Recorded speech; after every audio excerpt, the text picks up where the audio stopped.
Kemudian, menularkan semangat itu ke sekitar kita.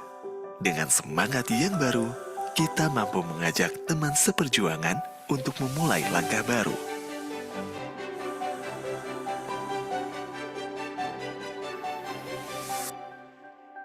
Perlahan menjadi lebih baik. Untuk lingkaran yang lebih besar. Percayalah, kami di sini ada untuk menggulirkan kebaikan tanpa henti, kini dan nanti. Demi aku, kamu, dan kita semua.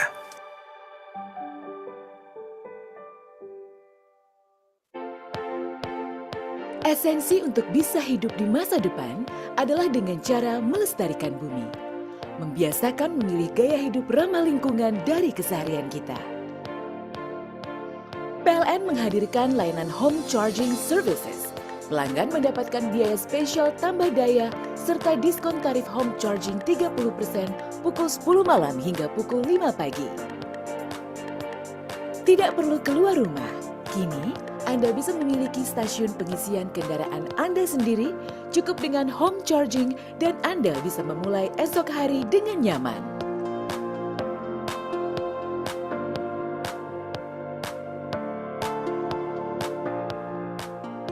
Home charging kendaraan listrik untuk Anda yang hidup di masa depan.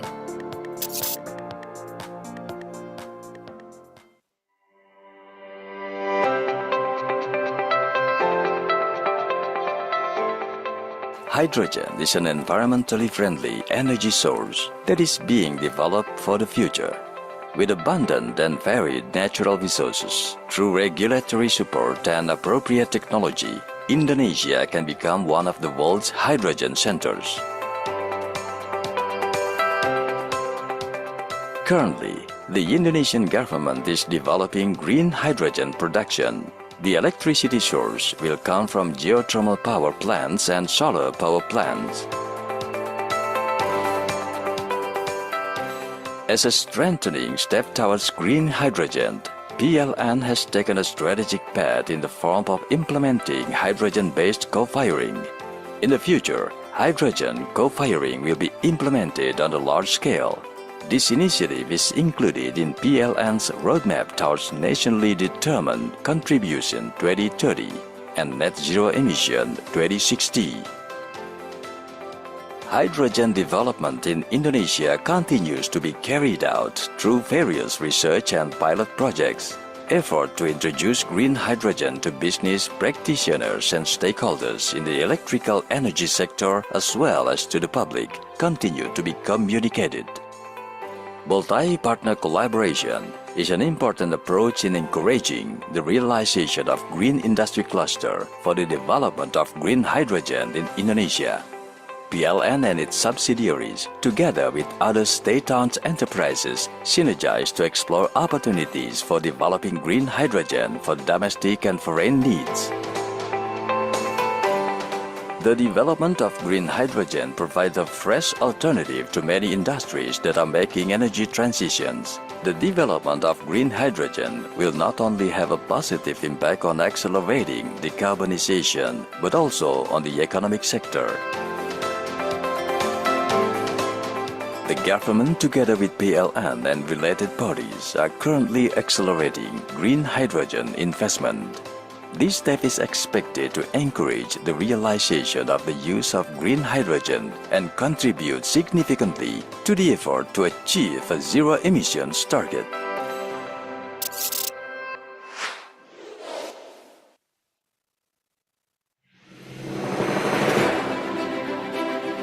As a part of global commitment to reduce carbon emissions, PLN has implemented several strategic initiatives to achieve the target of net zero emissions by 2060.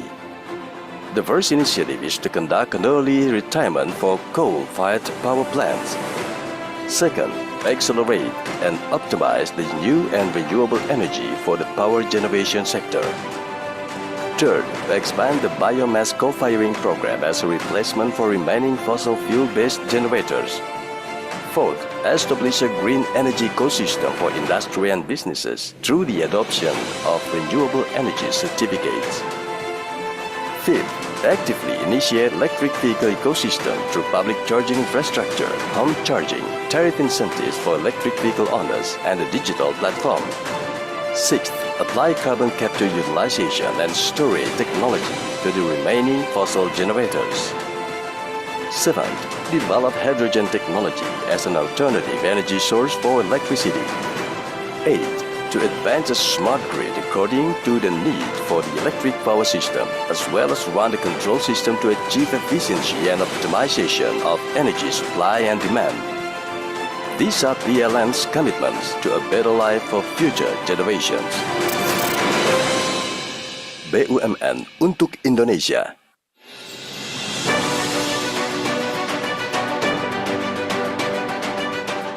The development of electric vehicles in Indonesia is significantly scaled up, especially after Presidential Regulation Number 55 of 2019 on the acceleration of battery-based electric vehicle program.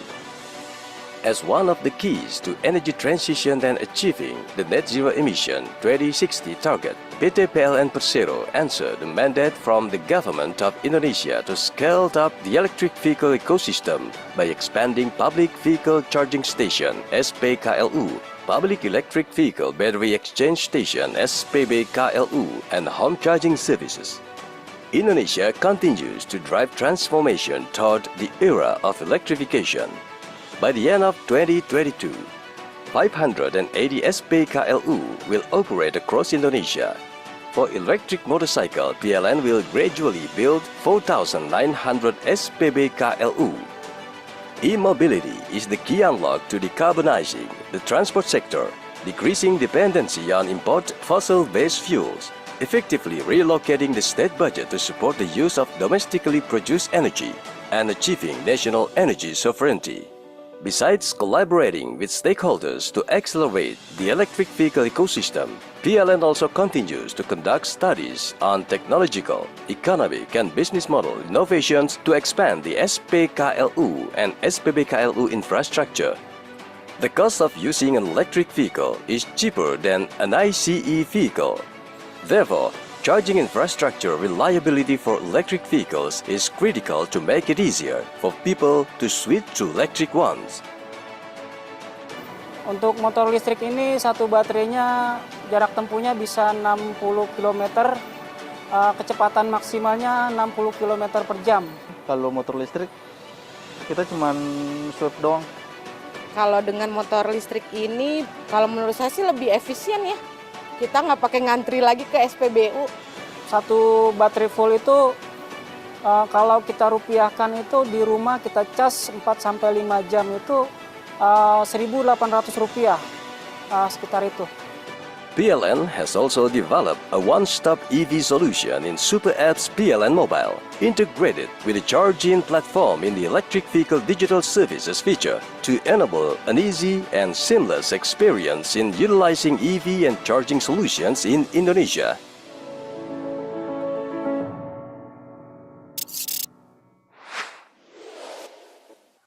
BUMN untuk Indonesia. Bayangkan ruang nyaman yang penuh kehangatan. Lalu mereka yang selalu ada dalam getir dan sukacitamu, selalu percaya kamu bisa mengalahkan segala tantangan. Meniti jalan maju, perlahan namun pasti. Sejenak, mungkin kamu perlu berhenti untuk mengisi dan temui semangat baru itu. Setiap hari kita menghadapi tantangan yang berbeda. Kadang bertemu tantangan yang sulit hingga harus bersabar.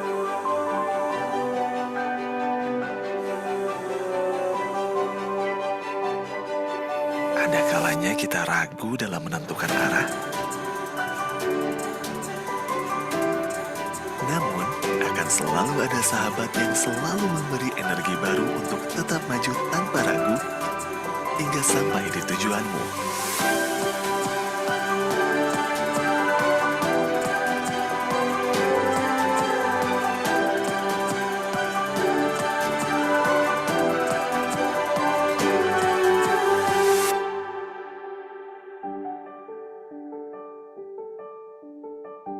Kemudian, menularkan semangat itu ke sekitar kita. Dengan semangat yang baru, kita mampu mengajak teman seperjuangan untuk memulai langkah baru.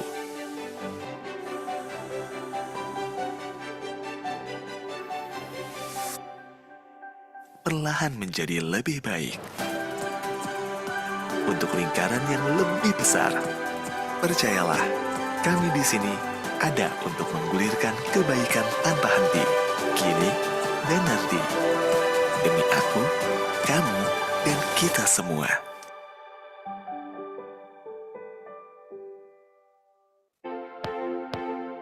Esensi untuk bisa hidup di masa depan adalah dengan cara melestarikan bumi.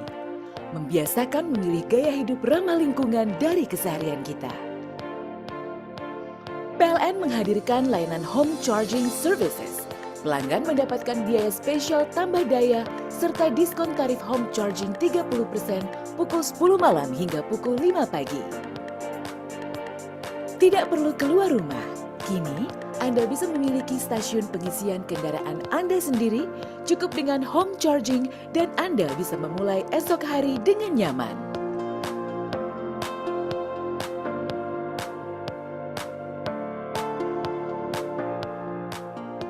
Home charging kendaraan listrik untuk Anda yang hidup di masa depan.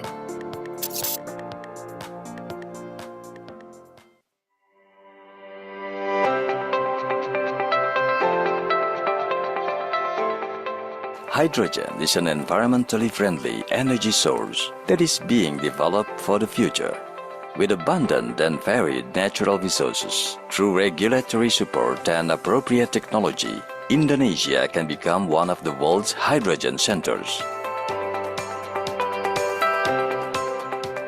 Currently, the Indonesian government is developing green hydrogen production. The electricity source will come from geothermal power plants and solar power plants.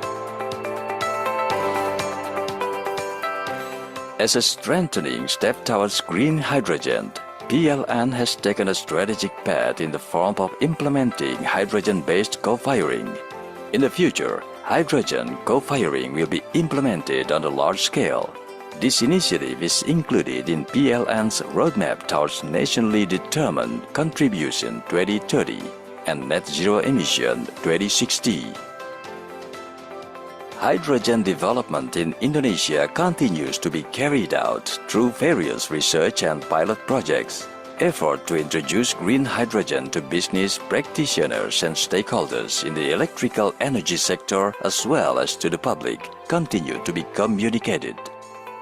Multi-partner collaboration is an important approach in encouraging the realization of green industry cluster for the development of green hydrogen in Indonesia.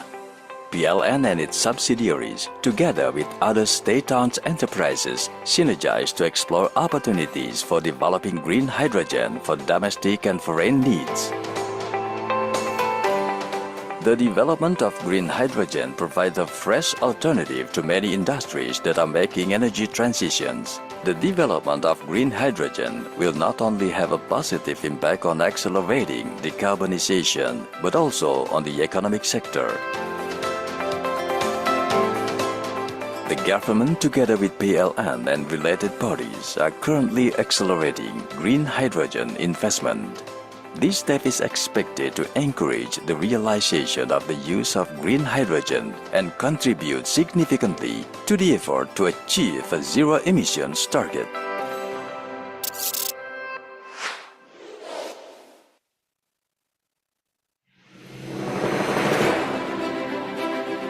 As a part of global commitment to reduce carbon emissions, PLN has implemented several strategic initiatives to achieve the target of net zero emissions by 2060. The first initiative is to conduct an early retirement for coal-fired power plants. Second, accelerate and optimize the new and renewable energy for the power generation sector. Third, expand the biomass co-firing program as a replacement for remaining fossil fuel-based generators. Fourth, establish a green energy ecosystem for industry and businesses through the adoption of renewable energy certificates. Fifth, actively initiate electric vehicle ecosystem through public charging infrastructure, home charging, tariff incentives for electric vehicle owners, and a digital platform. Sixth, apply carbon capture utilization and storage technology to the remaining fossil generators. Seventh, develop hydrogen technology as an alternative energy source for electricity. Eighth, to advance a smart grid according to the need for the electric power system, as well as run the control system to achieve efficiency and optimization of energy supply and demand. These are PLN's commitments to a better life for future generations. BUMN untuk Indonesia.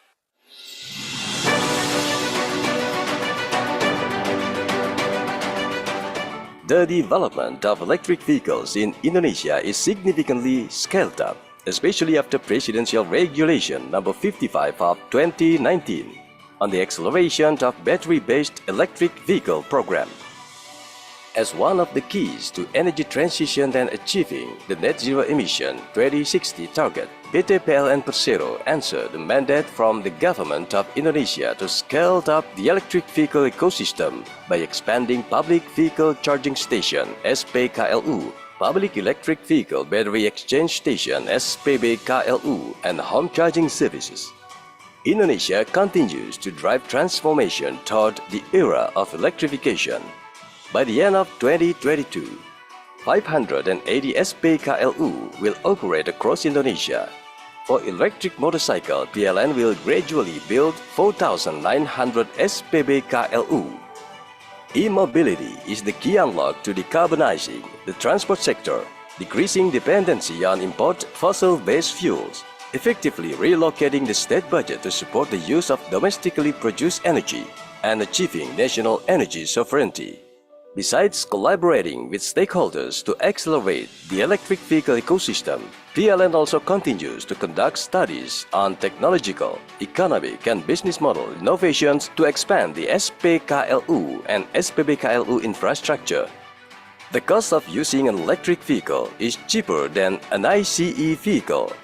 Therefore, charging infrastructure reliability for electric vehicles is critical to make it easier for people to switch to electric ones. Untuk motor listrik ini satu baterainya jarak tempuhnya bisa 60 km, kecepatan maksimalnya 60 km per jam. Kalau motor listrik kita cuman swipe doang.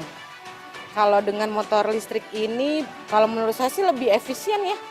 Kita nggak pakai ngantri lagi ke SPBU. Satu baterai full itu kalau kita rupiahkan itu di rumah kita cas 4-5 jam itu 1.800 rupiah, sekitar itu.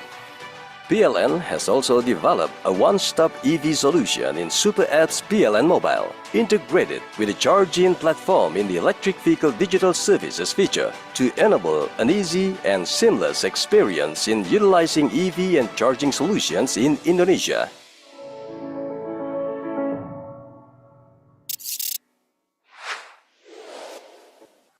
BUMN untuk Indonesia. Bayangkan ruang nyaman yang penuh kehangatan. Lalu mereka yang selalu ada dalam getir dan sukacitamu, selalu percaya kamu bisa mengalahkan segala tantangan. Meniti jalan maju, perlahan namun pasti. Sejenak, mungkin kamu perlu berhenti untuk mengisi dan temui semangat baru itu. Setiap hari kita menghadapi tantangan yang berbeda. Kadang bertemu tantangan yang sulit hingga harus bersabar.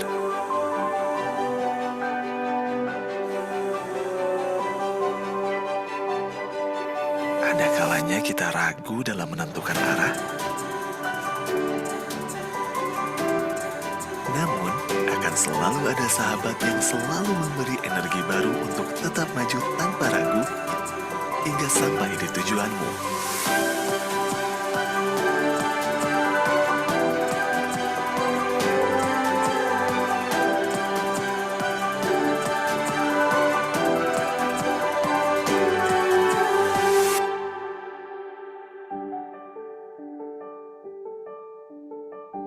Kemudian, menularkan semangat itu ke sekitar kita. Dengan semangat yang baru, kita mampu mengajak teman seperjuangan untuk memulai langkah baru.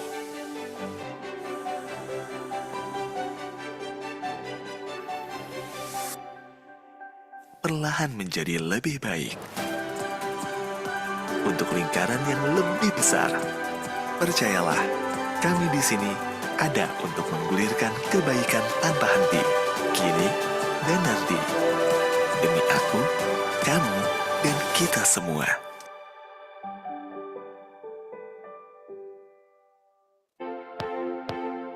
Esensi untuk bisa hidup di masa depan adalah dengan cara melestarikan bumi.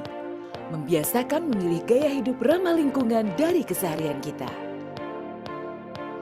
PLN menghadirkan layanan home charging services. Pelanggan mendapatkan biaya spesial tambah daya serta diskon tarif home charging 30% pukul 10 malam hingga pukul 5 pagi. Tidak perlu keluar rumah. Kini, Anda bisa memiliki stasiun pengisian kendaraan Anda sendiri cukup dengan home charging dan Anda bisa memulai esok hari dengan nyaman.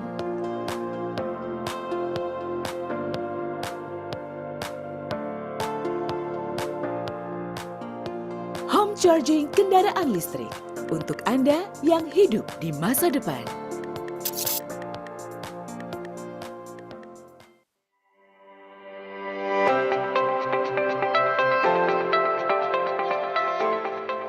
Hydrogen is an environmentally friendly energy source that is being developed for the future. With abundant and varied natural resources, through regulatory support and appropriate technology, Indonesia can become one of the world's hydrogen centers. Currently, the Indonesian government is developing green hydrogen production. The electricity source will come from geothermal power plants and solar power plants. As a strengthening step towards green hydrogen, PLN has taken a strategic path in the form of implementing hydrogen-based co-firing. In the future, hydrogen co-firing will be implemented on a large scale. This initiative is included in PLN's roadmap towards nationally determined contribution 2030 and net zero emission 2060. Hydrogen development in Indonesia continues to be carried out through various research and pilot projects. Effort to introduce green hydrogen to business practitioners and stakeholders in the electrical energy sector as well as to the public continue to be communicated. Multi-partner collaboration is an important approach in encouraging the realization of green industry cluster for the development of green hydrogen in Indonesia. PLN and its subsidiaries, together with other state-owned enterprises, synergize to explore opportunities for developing green hydrogen for domestic and foreign needs. The development of green hydrogen provides a fresh alternative to many industries that are making energy transitions. The development of green hydrogen will not only have a positive impact on accelerating decarbonization, but also on the economic sector. The government, together with PLN and related parties, are currently accelerating green hydrogen investment.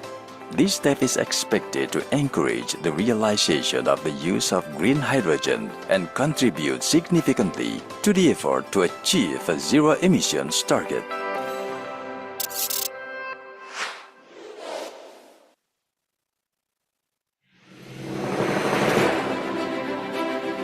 As a part of global commitment to reduce carbon emissions, PLN has implemented several strategic initiatives to achieve the target of net zero emissions by 2060.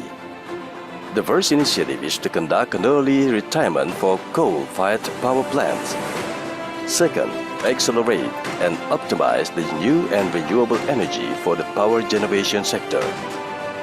Third, expand the biomass co-firing program as a replacement for remaining fossil fuel-based generators. Fourth, establish a green energy ecosystem for industry and businesses through the adoption of renewable energy certificates. Fifth, actively initiate electric vehicle ecosystem through public charging infrastructure, home charging, tariff incentives for electric vehicle owners, and a digital platform. Sixth, apply carbon capture utilization and storage technology to the remaining fossil generators. Seventh, develop hydrogen technology as an alternative energy source for electricity. Eighth, to advance a smart grid according to the need for the electric power system, as well as run the control system to achieve efficiency and optimization of energy supply and demand. These are PLN's commitments to a better life for future generations. BUMN untuk Indonesia.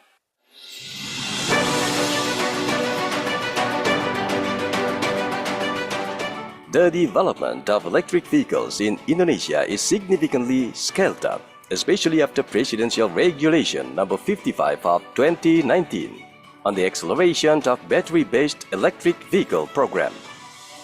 As one of the keys to energy transition and achieving the net zero emission 2060 target, PT PLN Persero answered the mandate from the government of Indonesia to scale up the electric vehicle ecosystem by expanding public vehicle charging station (SPKLU), public electric vehicle battery exchange station (SPBKLU), and home charging services.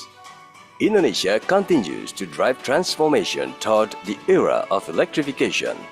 By the end of 2022, 580 SPKLU will operate across Indonesia.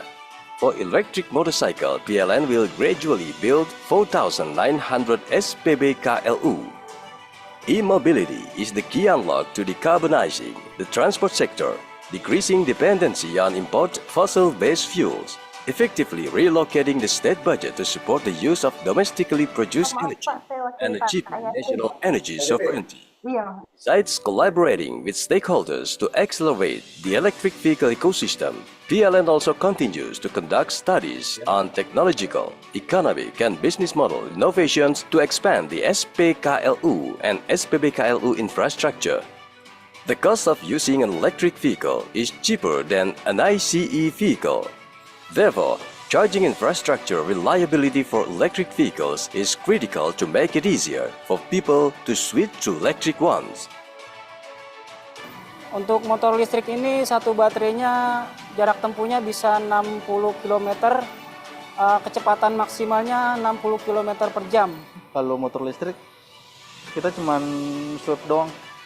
Kalau dengan motor listrik ini, kalau menurut saya sih lebih efisien ya. Kita nggak pakai ngantri lagi ke SPBU. Satu baterai full itu kalau kita rupiahkan itu di rumah kita cas 4-5 jam itu Rp1.800 sekitar itu.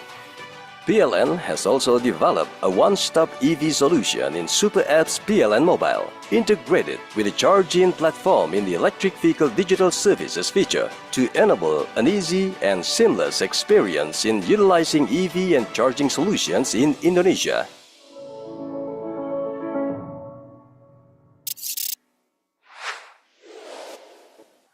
BUMN untuk Indonesia. Bayangkan ruang nyaman yang penuh kehangatan.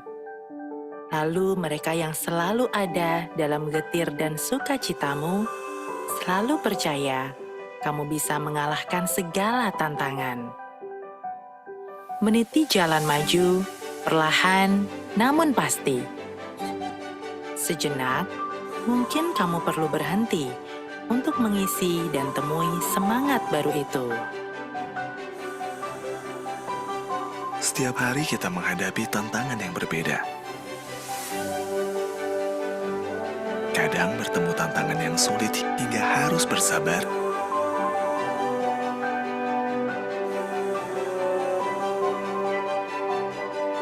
Ada kalanya kita ragu dalam menentukan arah. Namun, akan selalu ada sahabat yang selalu memberi energi baru untuk tetap maju tanpa ragu hingga sampai di tujuanmu.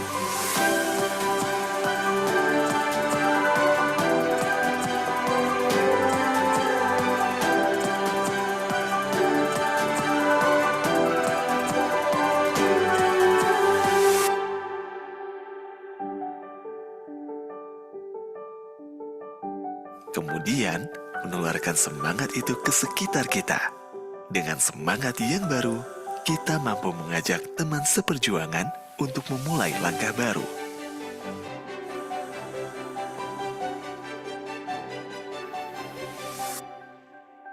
Perlahan menjadi lebih baik. Untuk lingkaran yang lebih besar, percayalah, kami di sini ada untuk menggulirkan kebaikan tanpa henti, kini dan nanti.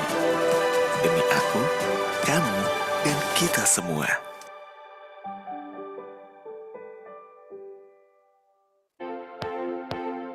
Esensi untuk bisa hidup di masa depan adalah dengan cara melestarikan bumi. Membiasakan memilih gaya hidup ramah lingkungan dari keseharian kita. PLN menghadirkan layanan home charging services. Pelanggan mendapatkan biaya spesial tambah daya serta diskon tarif home charging 30% pukul 10 malam hingga pukul 5 pagi. Tidak perlu keluar rumah. Kini, Anda bisa memiliki stasiun pengisian kendaraan Anda sendiri cukup dengan home charging dan Anda bisa memulai esok hari dengan nyaman.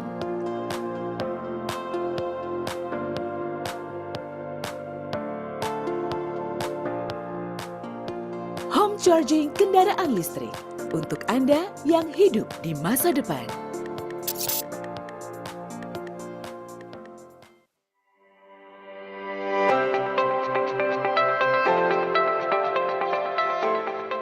Hydrogen is an environmentally friendly energy source that is being developed for the future. With abundant and varied natural resources, through regulatory support and appropriate technology, Indonesia can become one of the world's hydrogen centers.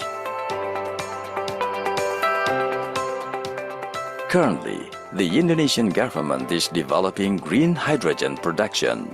The electricity source will come from geothermal power plants and solar power plants.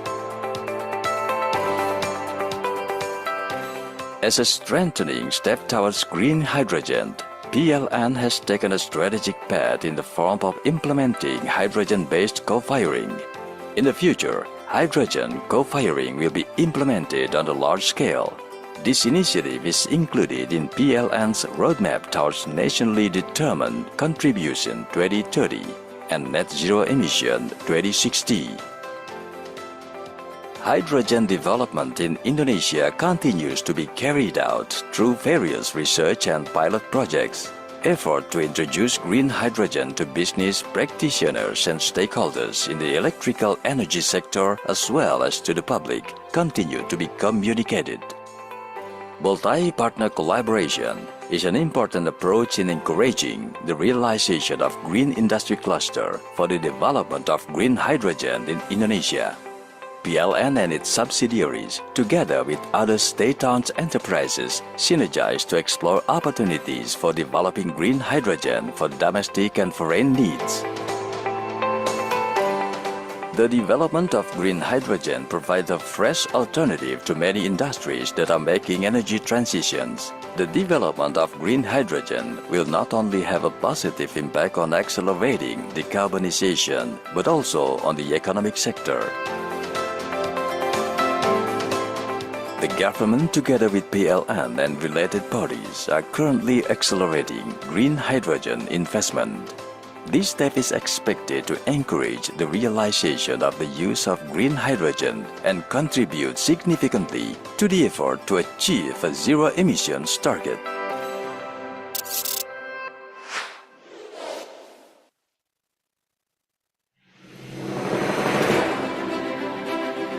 As a part of global commitment to reduce carbon emissions, PLN has implemented several strategic initiatives to achieve the target of net zero emissions by 2060. The first initiative is to conduct an early retirement for coal-fired power plants.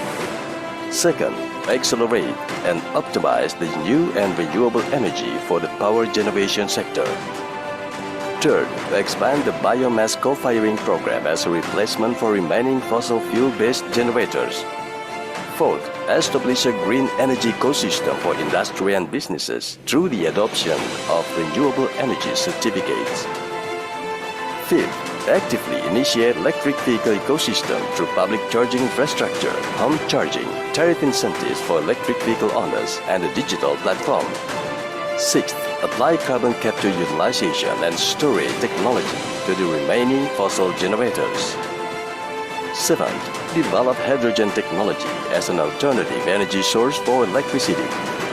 Eighth, to advance a smart grid according to the need for the electric power system, as well as run the control system to achieve efficiency and optimization of energy supply and demand.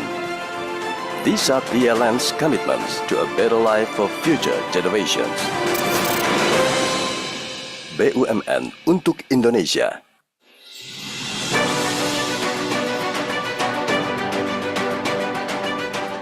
The development of electric vehicles in Indonesia is significantly scaled up, especially after Presidential Regulation Number 55 of 2019 on the acceleration of battery-based electric vehicle program.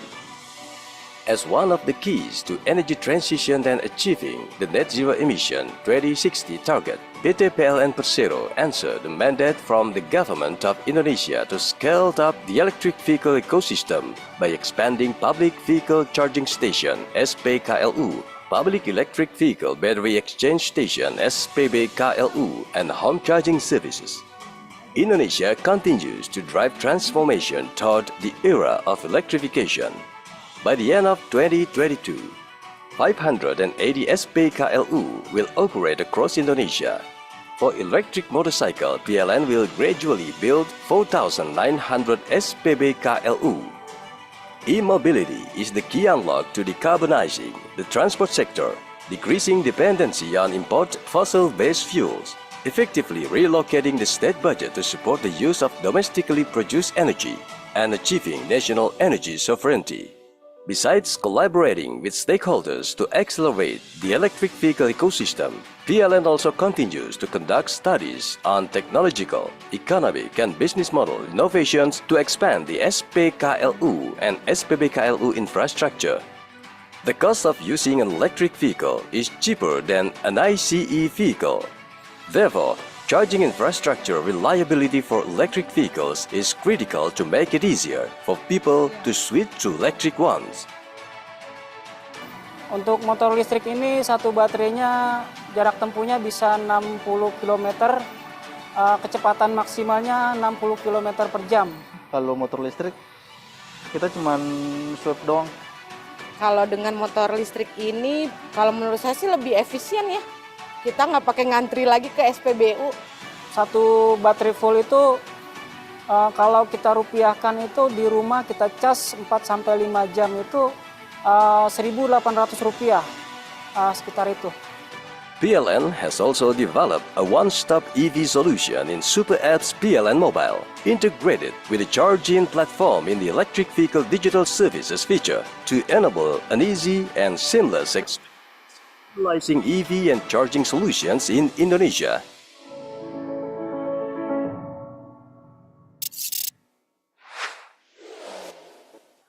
BUMN untuk Indonesia.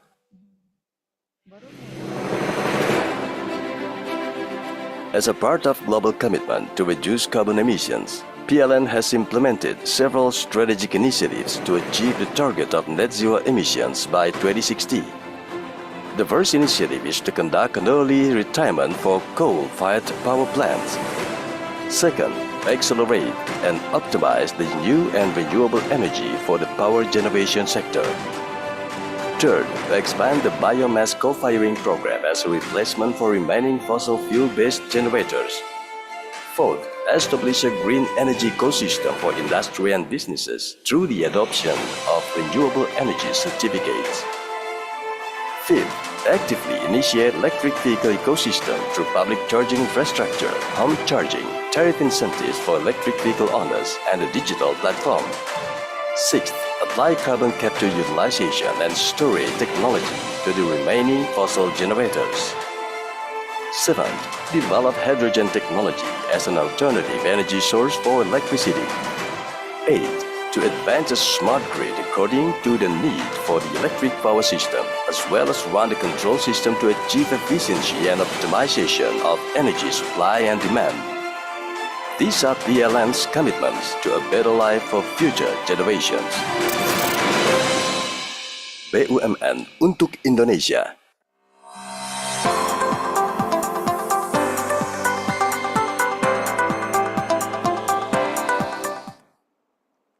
Good morning, ladies and gentlemen. Assalamualaikum warahmatullahi wabarakatuh.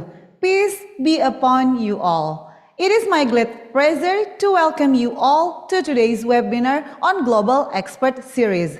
On behalf of the organizing committee from PLN Corporate University, I would like to extend our gratitude to our distinguished speaker, our management of PLN, our moderator, and all participant PLNers who have joined us here today. We hope this session will provide valuable insights, inspiration, and knowledge that can be applied in both professional and personal contexts. Let us stay engaged and make the most of this opportunity to learn together. Learning together is always fun. Sharing knowledge with everyone. Welcome to our webinar today. We hope new insights come your way.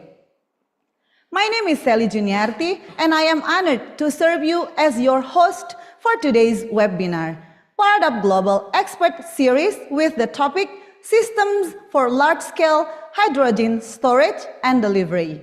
It is my pleasure to guide you through the program from the opening session to the closing remarks. Now, it is my privilege to introduce our esteemed speaker, Dr. Kazuhiro Nogita, who is currently serving as Professor of NSCMEM from the University of Queensland, Australia. Allow me also to introduce Ms. Holly Peel, a Senior Regional Coordinator, Sponsored Studenta Unit, Global Partnership in University of Queensland, Australia. Ms. Holly Peel, good afternoon. Last but not least, our moderator for today, Mr. Josiah P. Ginting, a scholarship employee in UQ on Master of Engineering Science from PLN Nusantara Power. Good afternoon, Bang Josiah. Good afternoon, Mbak Shelly. How are you? Thank you, Bang Jo. PLNers, before we begin, let me share a few reminders. This session is being recorded, and all the materials will be shared with registered participants. If you have questions, we prefer you raise your hand or you can type them in the chat box at any time. They will be collected and addressed by moderator during the question and answer session.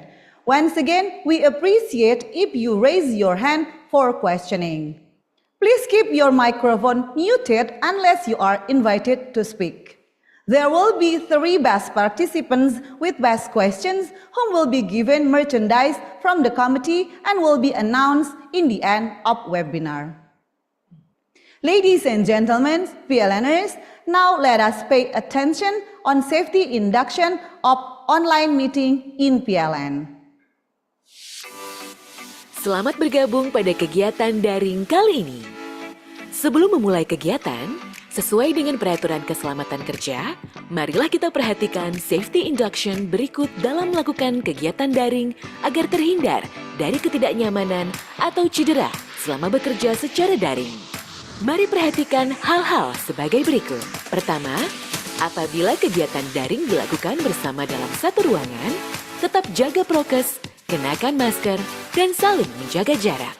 Kedua, pastikan posisi duduk ergonomis di antaranya adalah duduk tegak tidak membungkuk, sudut siku rata dengan keyboard, leher tidak menunduk. Ketiga, atur pencahayaan dan jarak perangkat monitor Anda agar terhindar dari dampak buruk pada mata seperti radiasi dan mata lelah. Keempat, gunakan aturan 20-20-20. Setiap 20 menit menatap layar, arahkan pandangan sejauh 20 feet atau sekitar 6 meter selama 20 detik. 5. Lakukan peregangan otot di sela bekerja, terutama peregangan pada bahu, leher, dan pergelangan tangan. 6. Perhatikan penggunaan listrik perangkat-perangkat Anda. Jangan membebani stop kontak berlebihan. Perhatikan bahaya yang bersumber dari kabel charger, saklar, kabel, dan perangkat di sekitar Anda. 7. Perhatikan alarm tanda bahaya. Pastikan Anda mengetahui suara dalam bahaya di lokasi Anda. Jika terjadi kondisi bahaya, lakukan evakuasi diri menuju lokasi aman atau titik kumpul atau assembly point jika Anda di gedung perkantoran. Dan ikuti panduan tim tanggap darurat yang bertugas. 8. Hindari aktivitas berbahaya. Tidak melakukan aktivitas lainnya yang membahayakan keselamatan, seperti mengemudi saat rapat daring. 9.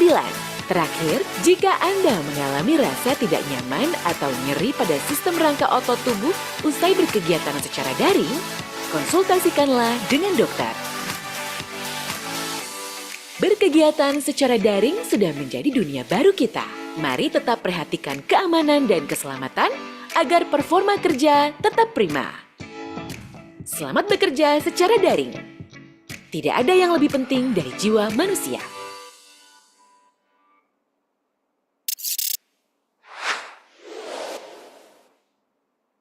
Thank you, VLNers, for your kind attention. Our next agenda will be singing together our national anthem, Indonesia Raya. We invite you to join with respect as we sing our national anthem.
Thank you, PLNers.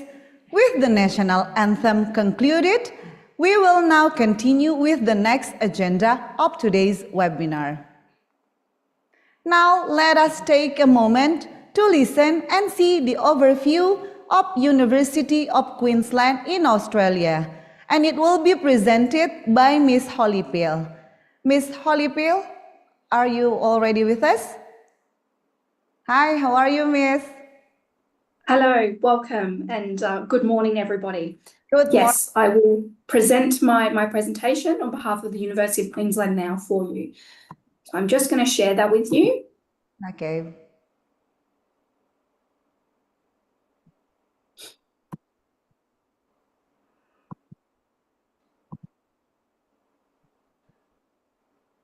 Okay, Miss. Yes. Okay, Miss Holyfield, you can start.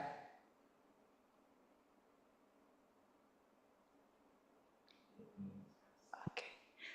Miss Phil, excuse us. Maybe the sound still Yes. here yet. Bear with me, I'll try again. Okay, you should try again.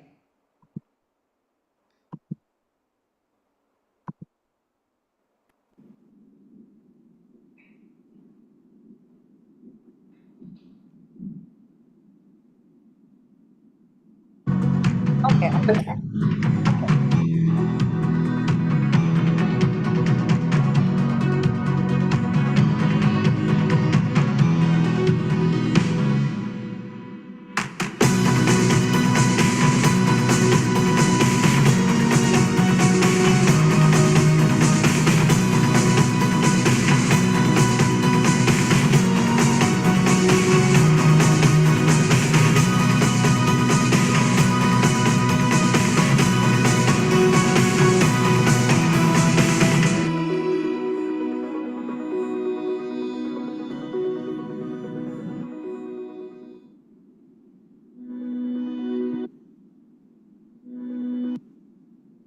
Thank you.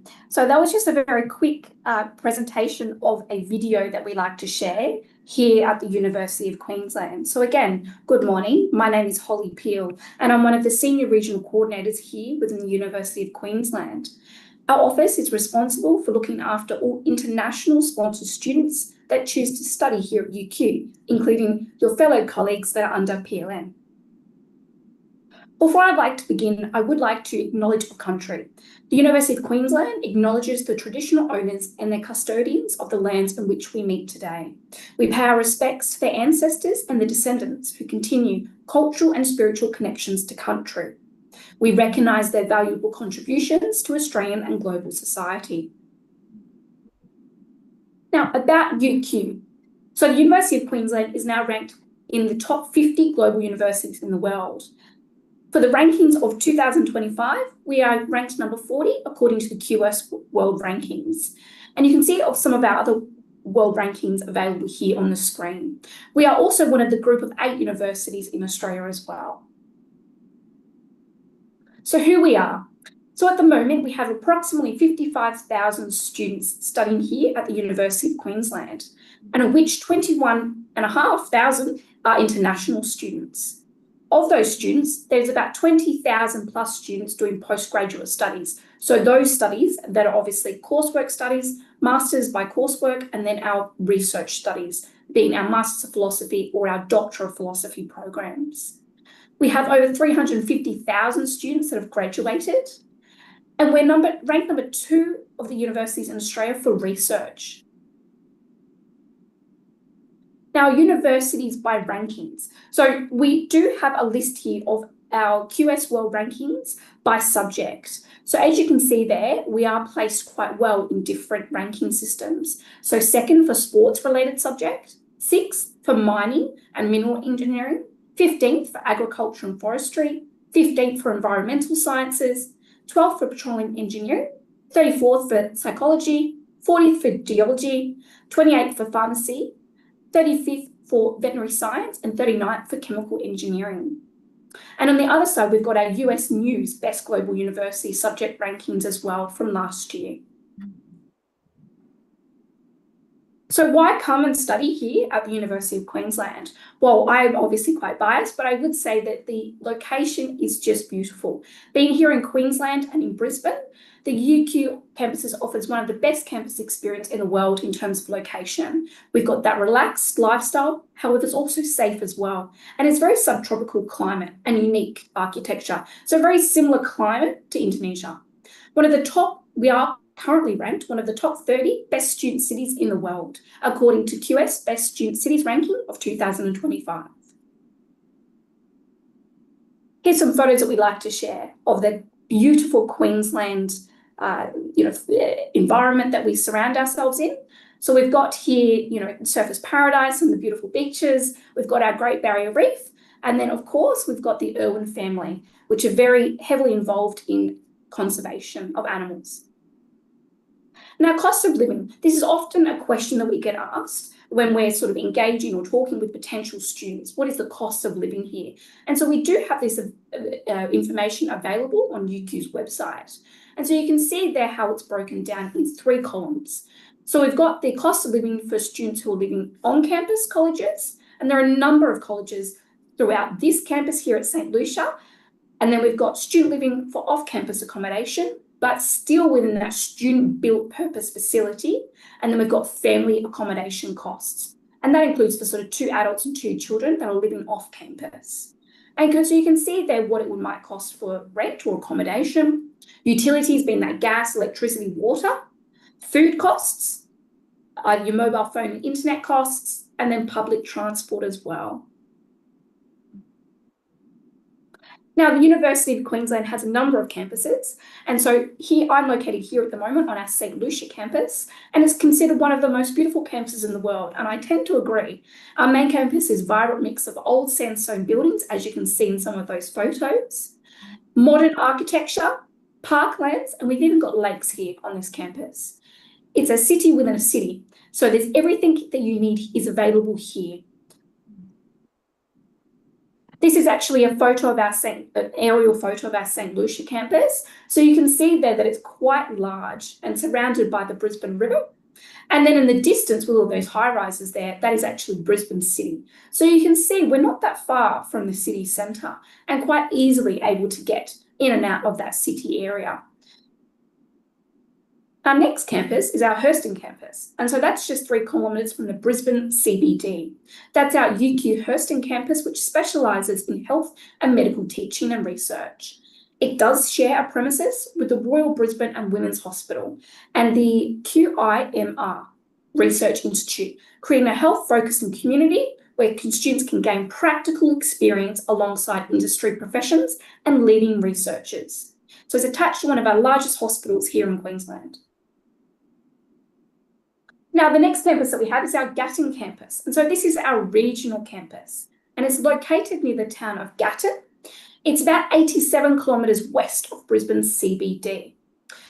It offers a laid-back and friendly lifestyle with on-campus accommodation, UQ Sport, Fitness and Aquatic Centre, and state-of-the-art teaching and research facilities in agriculture, animals, and veterinary science. So you'd be going out and studying on that campus if you're going to be undertaking a degree in those fields. Now, this is one of our newest campuses to join, our Dutton Park campus. So it's a short distance from us here in St Lucia, and our UQ Dutton Park is our health and biotechnological research and teaching hub. This campus is located in a vibrant research and innovation precinct with an expanding health, biomedical and environmental sciences sector. Dutton Park is the primary teaching and research location for UQ School of Pharmacy and is located in a vibrant research and innovative precinct with an expanding health sector. Now, I've also listed here our research institutes. And so UQ has a proud reputation of creating change in the world through research. We're a very research-intensive university in partnership with the government, industry and donors. UQ has established 7 global recognised research institutes, as well as research centres and our 4 main campuses and other locations across Queensland. So we've got the Australian Institute for Bioengineering and Nanotechnology, Institute for Molecular Bioscience, Institute for Social Science Research, the Marta Research Institute, the Queensland Alliance for Agriculture and Food Innovation, the Queensland Brain Institute, and the Sustainable Minerals Institute. And so they're located throughout our campuses. Now, how you'd go about getting to UQ. So St Lucia campus, as I said, is about 7 kilometres from that Brisbane CBD that we saw earlier in the photo. Just going to move this down here. And so at the moment, there's about 10 direct bus routes from the CBD. One arrives to UQ every 2 minutes at one of our main UQ Lakes bus stops. We also have 5 train stations within 4 kilometres.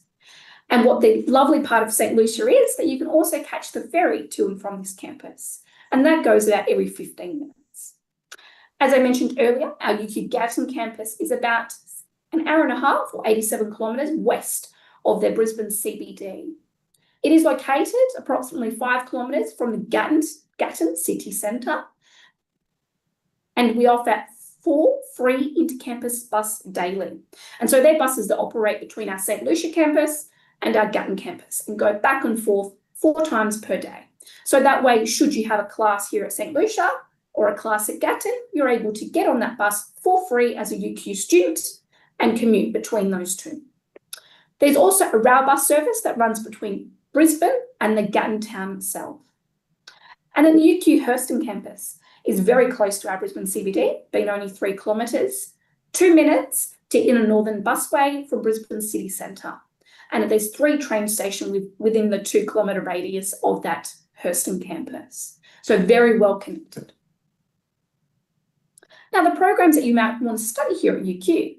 So we've got study areas: agriculture and animal sciences, architecture, design and urban planning, arts, humanitarians and social sciences, business and economics, communication, media and experience design, computer science and IT, education, engineering, environmental, health and medicine, law and science and mathematics as well. Now, that's just to name a few. There's lots more that are available here at UQ. But in terms of PLN priority programs, we've got them listed: Masters of Sustainable Energy Management, Masters of Sustainable Energy. And at the moment, we are ranked number 1 in Australia for environmental sciences, as according to the QS World Rankings for 2024, and number 18th in the world for environmental sciences, according to the QS World Rankings for 2024 as well. The other ones that are available here and could be a priority program for PLN students is a Masters of Engineering Science, Masters of Engineering Science Management, Masters of Science Civil Engineering Professional, Masters of Data Science, Masters of Business, and Masters of Entrepreneurship and Innovation. Now, how do you go about looking for those programs to see, what is involved in that program and to work out what courses are available and if that's something of interest to you? So you can pop to our website. It is study.uq.edu.au, and you can pop in a couple of keywords there in the Finder program, and it will populate the available programs here that you can study at UQ. Just make sure there that you do indicate that you're an international student, because there is that change function at the top. We also have available 2025 international study guides. And so again, they're available online, and I can share that information with you later. We can also find more information at our Global Partnerships website. And then you can also email us here at sponsored.students@uq.edu.au. And we can provide direct information in relation to those priority programs. Now, we obviously have at the moment PLN students that are studying here at UQ with us. And so we do like to share some of these photos. As you can see, this is a photo outside on our St. Lucia campus at one of our biggest sites, all lined up, all in their national dress. In terms of student data, so at the moment we have approximately 700 plus Indonesian students studying at UQ, and they're ranged from either self-funded students or perhaps sponsored students. Within that, there's 27 PLN sponsored students currently studying here with us at UQ. 93% of those PLN students are enrolled in EAP programs. So that's that engineering programs or IT programs. And then broken down even further is 9 female and 18 male students. And you can see how they're broken down in terms of enrolment by program. So they're sort of the priority programs I spoke about earlier. Now here, we'd just like to share a couple of testimonials. And so these are obviously students that have or currently are studying with us that have provided student testimonials for you to sort of read and really see, how the University of Queensland has benefited them. And so I'm just going to give you a couple of moments there to sort of perhaps read one or read two, if you don't mind.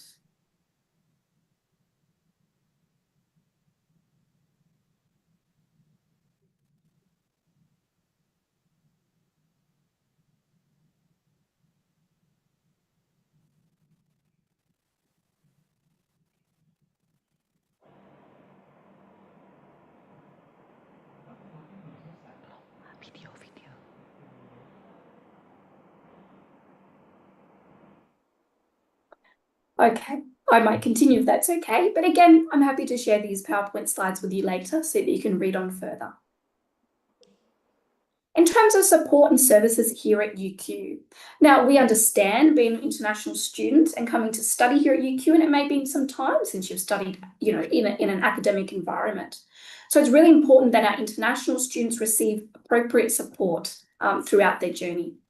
So support for studying in a foreign country. We run a number of programs through our student services team, and they are Life in Australia. We've got teams that talk about accommodation concerns or work-related problems. There's also a team available for student visa advice through our UQ Union. And there's a team available with our student services that talk about our overseas student health cover directly with Allianz. And there's also a medical team available here on campus through our doctors. Additional services, there are counselling and crisis appointments available. There's a multi-faith chaplaincy, disability support, health and wellbeing, and it also supports our LGBTIQ as well. So there's a link there that I can share, and that provides all of the support services available within student services. Our multi-faith chaplaincy, an inclusive and welcoming space for students and staff to share their faith, their traditions and spiritual practices. UQ has a number of chaplaincies who provide pastoral care, support, spiritual conversations, learnings and events. Prayer, meditation and worship is of course welcome, individual spiritual guidance and direction, opportunities for informal gatherings, readings and discussion groups, and there's many faith traditions represented here at the University of Queensland. We're also very lucky here at the University of Queensland. We have a huge UQ Indonesian Student Association, and they're very active, as you can see in the photo suggests, they're an active group here at UQ. So UQ ISA aim to connect Indonesian students living in Brisbane with the local communities and accommodate their study at UQ. So the main program is they do welcome events, including accommodation sessions, bonding opportunities. They celebrate the Indonesian Day, and that's coming up, and we're very excited and looking forward to that. And there's, of course, farewell parties as well. So for any of our Indonesian sponsor students, or any Indonesian student for that matter that comes to study at UQ, we highly recommend they join this very active and fantastic student association. And these are just a couple of the photos where they get together and hold these various events. Now you can download the PowerPoint available here, or again, I'm happy to share that at a later date to all the registered participants today. So again, thank you for your time. I hope this was very informative about the University of Queensland, and I hope one day that I might see some of you on this campus. Good afternoon.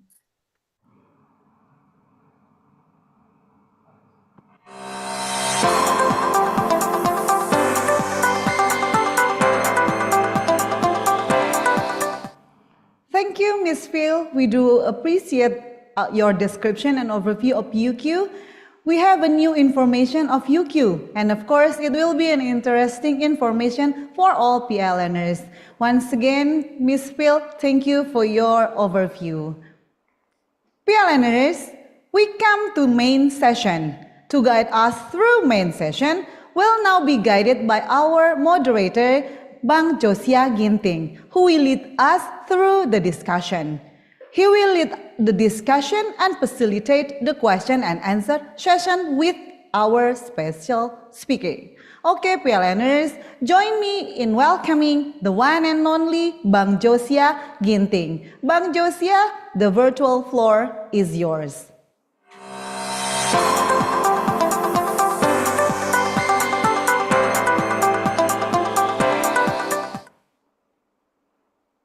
Thank you, Mbak Sally, for your very kind introduction and giving me this opportunity. Good morning, every PLNers joining from Indonesia and around the world, and good afternoon for those of us who's joining here in Brisbane, Australia. Assalamualaikum warahmatullahi wabarakatuh. Salam sejahtera. Om Swastiastu, Namo Buddhaya, Salam Kebajikan. It is a great pleasure and a great honor for me to be a moderator in this episode of Global Expert Series. And the title for today is System for Large-Scale Hydrogen Storage and Delivery. This is a really interesting topic to discuss. But before we go and jump to the main event presentation by our expert, I would like to give some bridging for us PLNers to give you some relevance of this topic to our business in PLN and also what will be our main discussion today. So I think our PLNers already aware that earlier this year, PLN already released RUPTL or business plan for the next 10 years. And in that plan, it is projected that Indonesia electricity demand will achieve 511 terawatt hours. But the largest share of that will still concentrated in Java Island, our economic center. And the challenge for that is the most renewable energy resources that will be available in Indonesia is located far from that demand centers. As our CEO, Mr. Darmawan Prasojo, remind us that there is no transition without transmission. Because unlike fossil power plants, where we can build it where the demand is, renewable energy have to be transported. And interconnection between major islands, such as Sumatra to Java, Java to Kalimantan, and Kalimantan or to Sulawesi, is already in plan to counter this issue. But if we look at international experience, we look at developed countries that have already implemented renewable energy big share in their electricity grid. The electricity grid often becomes the weak link in their clean energy transition roadmap, because grids were not originally built for these intermittent resources such like wind and solar. And secondly, while renewable energy often completed relatively quick the project to build that, grid development often lags behind, and this creates bottlenecks everywhere. You can say in China, here in Australia, Europa, America, it's happened everywhere. Electricity grid becomes the bottleneck of renewable energy transition. This is why today's topic is so important, because we will explore large-scale hydrogen storage and delivery system, and this could be the potential solution goes beyond our traditional transmission tower and cable to transfer all that renewable energy. At PLN, we have already begun producing green hydrogen in many of our power plants, and we store that in pressurized vessel in the form of gas. But storing it in gas only store relatively small amount of energy in it. That's why globally, between country to country, import and export, liquid hydrogen is used because it have more energy, but it requires intensive energy to cool it down and leakage happen. And today we will hear about the emerging new approach, solid state system to store hydrogen. And we are really privileged because we will hear this information, we will get this knowledge from one of the leading inventors in this field, who holds a major patent in solid state hydrogen storage technology. And he will share his experience, he will share his story. And please welcome Professor Kazuhiro Nogita as our speaker today. Good afternoon, Professor Kazuhiro. Good afternoon or good morning over your side. Yes, good morning Indonesia, good afternoon here. How's your day? Yeah, that's good. Yeah, it's great to see you. For your information, we call all the employees of PLN as PLNers. So hundreds of us already joining here today. To be exact, it's already 437 participants on employee. Really excited, waiting to hear your story and discuss this interesting topic. And allow me to briefly introduce your background before we move on to the presentation. So, Professor Kazuhiro Nogita is the director of Nihon Superior Center for Manufacture of Electronic Materials, and also a lecturer here in University of Queensland, School of Mechanical and Mining Engineering. And I am also fortunate to have been one of his students here, as shown in the picture. And he has been over 30 years of academic experience since graduating in nuclear engineering and completing his doctorate in nuclear materials. Professor Nogita also has published more than 356 papers in his fields and holds 19 patents. Later in his session, he will share about his patents and also in his invention, including the story of this picture here I show you.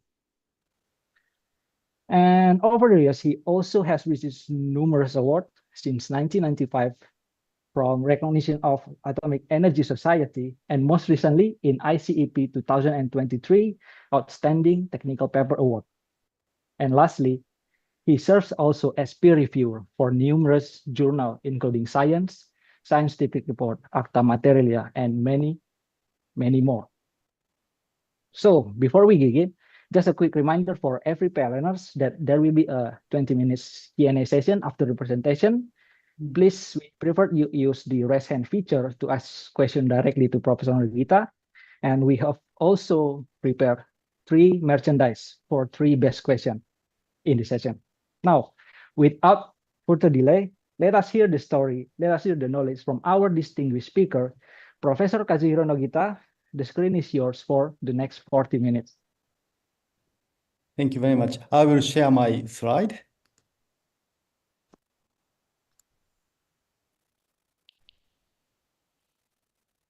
Is okay? Can you see the slide? Yes, we can see Yes, it I see. clearly. Okay. So that's just a start about my things. Thank you very much for giving me that such a wonderful opportunity for that in front of that 417 or 400 the person. Joshua is that one of my best student for my Mate 7016, which is that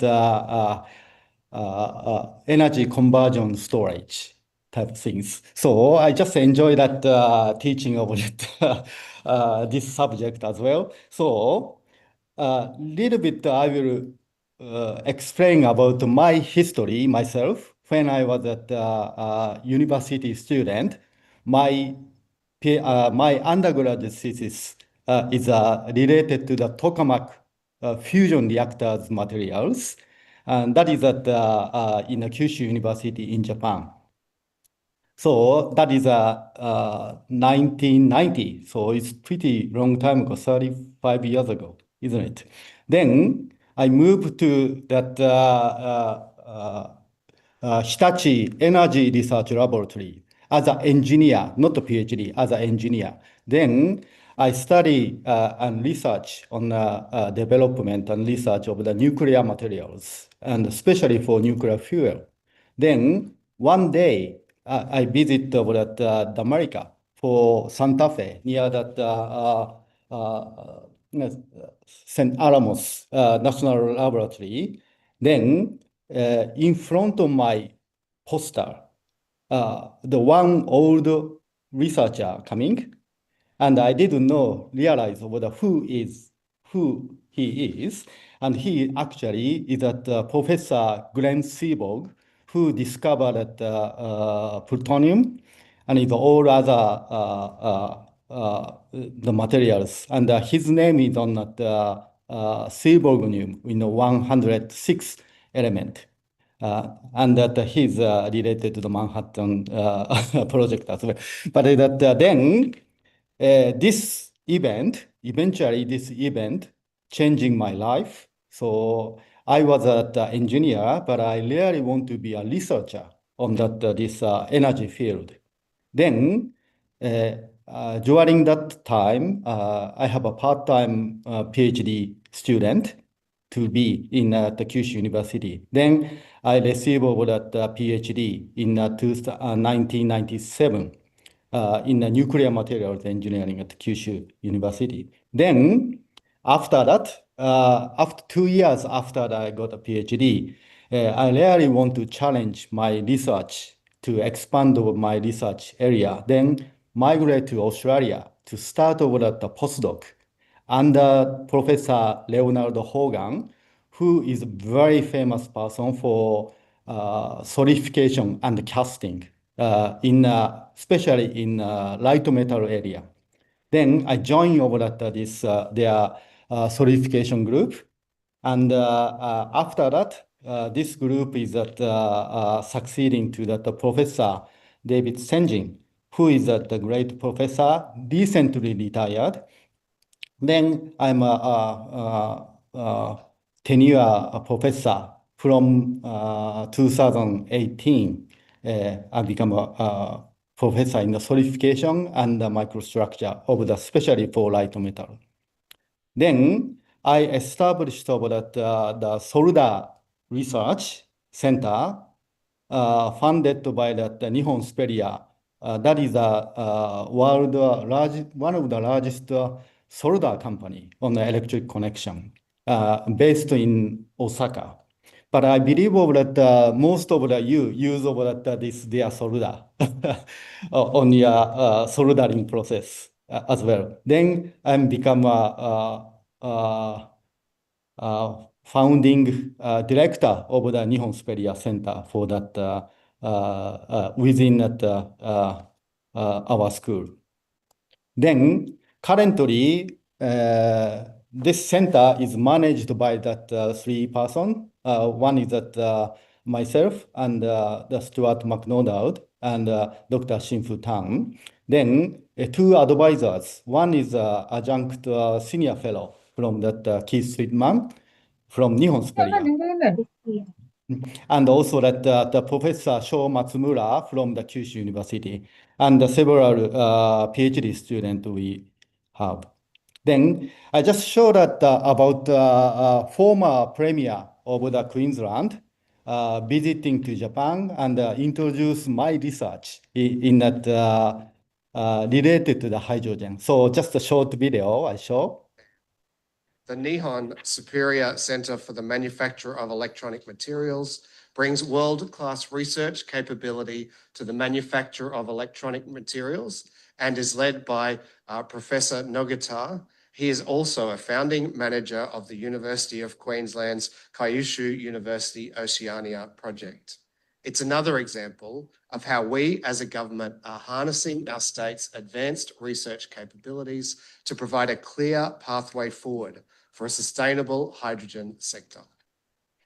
So I have a little bit pressure from the government, but one day I found out that this is at my building where I'm now talking on the 6th floor of this building, and my office is actually on the 6th floor. Then one day I found out that this rainbow stick on my room, actually on the room. Then I heard that this the foot of that rainbow, there are happiness.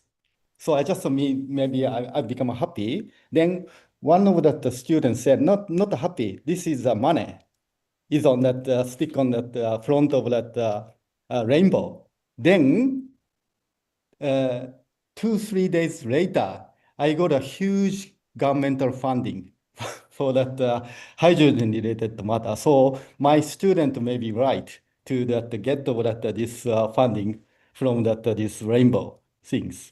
So that is related to the hydrogen, but also UQ have one of the largest campus on university on mega solar station. That is in Warwick in 64 megawatt. Is not so very big for the industry, but that as a university own is the biggest. And that's powering 100%, more than 100% consumption of that campus energy consumption by that this renewable energy. So that is probably only one university in the world. So I use over that this opportunity to send over that, bring over that my course student to visit over at this Warwick Solar Farm several times.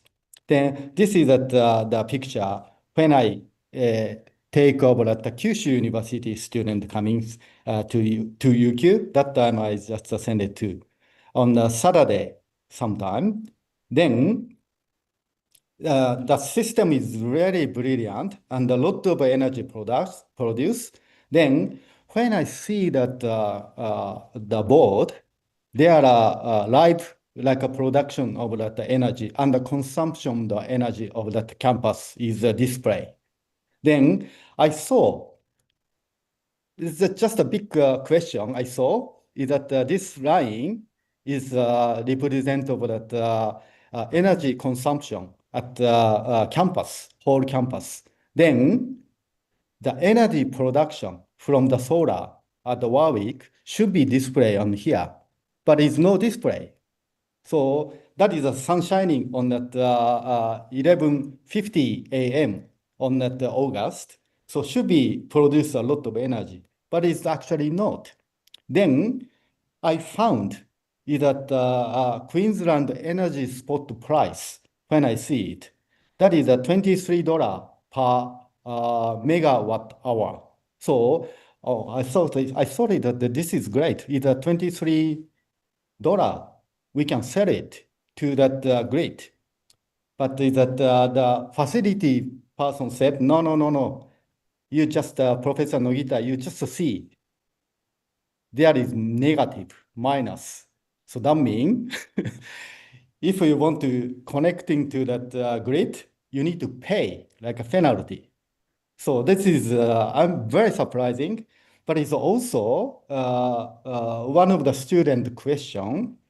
If we produce with more energy from that solar than that our consumption, so that means that he believe of this mean the free energy. Why I need to pay such a high tuition fee?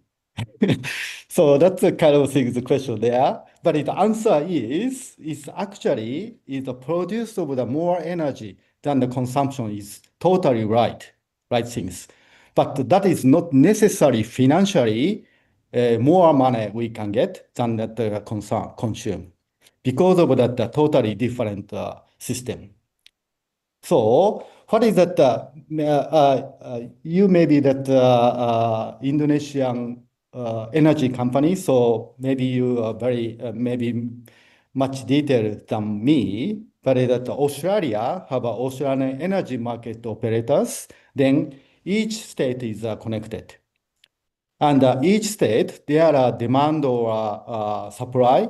Then they decide about the price every 5 minutes. So at this time, is Queensland is a minus negative $45, which means if you're connecting to that grid to supply that energy, you need to pay, which is a bit awful, but it's that actually have to pay. And some other state, they need over that energy, that time that they can sell it. Like, for example, New South Wales, like $100 you can sell. These kind of things actually happen. So in that mean, Warwick Solar Farm, one day Warwick Solar Farm, we can see either energy production is happen at the sunrise. Then suddenly after that is no energy production. Because not because of that the crowd is coming, because of that negative pricing. That's why they cannot put back in. Then in the evening, there are a lot of demand of the energy. That time that they can sell it, so they produce of that.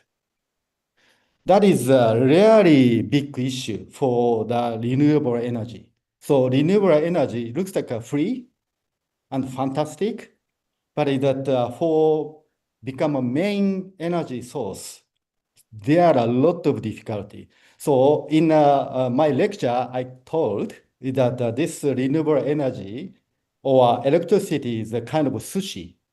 So fresh product. When you want to eat, you need to produce. Same things. When you want to switch it on, you want to use over that your energy, they generate over that energy. But in the midnight, they don't issue that energy. Then coal-fire station also need to supply. So that means currently is energy investment is a kind of a double investment because of that they have an equivalent value of that energy backup is needed. So we want to solve this problem. So that means that potentially we can produce over that energy on the light daytime, which is not much demand. That energy, if we can store the energy and when its demand is coming, we just releasing the energy. That is probably the strategy, how that renewable energy can be fit on that grid. Okay? So to do that, what kind of method is there? One method is currently the biggest method is probably dam. So you pumping up over the water in the dam when that no demand. Then when in the night, just use over that this potential energy. But some not New South Wales, is that South Australia, they develop of that lithium-ion battery things, but still battery is very, very expensive. So it's not practical. So in that case, I think is that if this renewable energy, which demand is not there, that time we converting this electricity to the hydrogen to keep as a hydrogen. Then when that energy is needed, such as in the night or sometime when the demand is there, that time just converting to that to the electricity from that hydrogen. So that is probably that one of the best solution to keep over that this renewable energy as a main energy source. So to do that, we need to thinking about how we store that hydrogen. How we store the hydrogen. Of course, is how converting that to that electricity to the hydrogen or hydrogen back to that electricity. That is another big research area. But I'm concentrate on the hydrogen storage, bulk storage. So as a result, I'm a responsible person for Australian Research Council Training Center in energy technologies for future grid.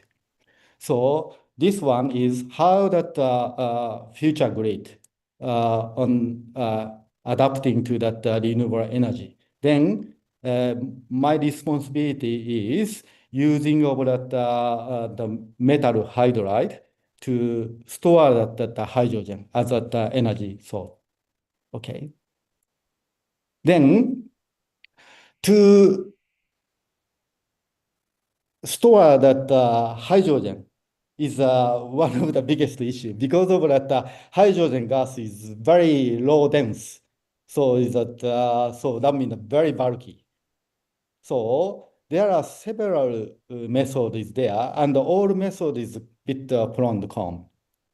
And for like a small like onboard, like a Toyota Mirai for that fuel cell car, that time is that the compressed gas is probably the best way. But it's a compressed gas, very high pressure. So I don't think that this is good for that the bulk, large amount of the hydrogen storage. But it's onboard is probably okay, but it's not. Then liquid hydrogen is one of the method to very dense. But the problem is the liquid hydrogen, you need to cooling down. The energy to cooling down is really energy consumable. So that we don't want to lose over that our energy during the conversion. And it's also importantly, once is keep cooling, you need to keep cooling. So feeding energy to keep cooling. So if you store that hydrogen as a liquid for long time, you need to cooling down continuously. So not only energy is needed, but it's also keep over that cool is that also very, very energy consumed. So that's a not good idea to that very large amount of that hydrogen to do that. Then some carbon structure is the future matter, but I concentrate on the metal hydride. So metal hydride is really big hope because of that. Once you absorb the hydrogen, you don't need to do anything. Just keep at that room temperature and that nothing happen. Then when you need over that hydrogen, you need to heating up, then releasing hydrogen. So that means is that metal hydride must be the best option for that large scale hydrogen storage. Okay. So that this is just a schematic figure from nature we take. So that is that how that metal hydride work. So some metal is there, then is that actually the hydrogen is react with the metal to making a hydride. So which is not the metal anymore, but the intermetallics. Then store the hydrogen and very stable. But then when you need it, the hydrogen, you need to heating up to releasing hydrogen. So controlling factor is a heat, temperature, and is also pressure. This two is only the controlling factor. So very well known, especially for magnesium hydride, is that the large amount of the hydrogen they absorb, like 7.6 weight% of the hydrogen absorbed to absorb. So why this is already known before that 1950s is magnesium hydride is that one of the best hydrogen storage alloy, but no one uses. Some reason there. The reason is that very slow kinetics. That means for the initial hydride process, the oxide film is there, a lot of matter. They are very, very slow to absorb the hydrogen. So industry cannot wait. Then 1968 is that the American researcher in Argonne National Laboratory, they discover is that add of that nickel or copper become a catalyst of that this magnesium hydrogen reaction. That is a breakthrough. So it's getting lower temperature and also a little bit faster. So that is that they discover. So very well known is the magnesium nickel alloy, magnesium copper alloy is a very good hydrogen storage material. However, still industry don't want to use. Still very long time to take, and still very high temperature. So in 2000, several professors in the world they developed that very good idea method, which is high energy ball milling to making nanopowder of this magnesium nickel alloy. Then they absorb the hydrogen very, very soon. So a lot of nature paper and a lot of things there, but still industry don't want to use it. Do you know the reason? The reason is too expensive.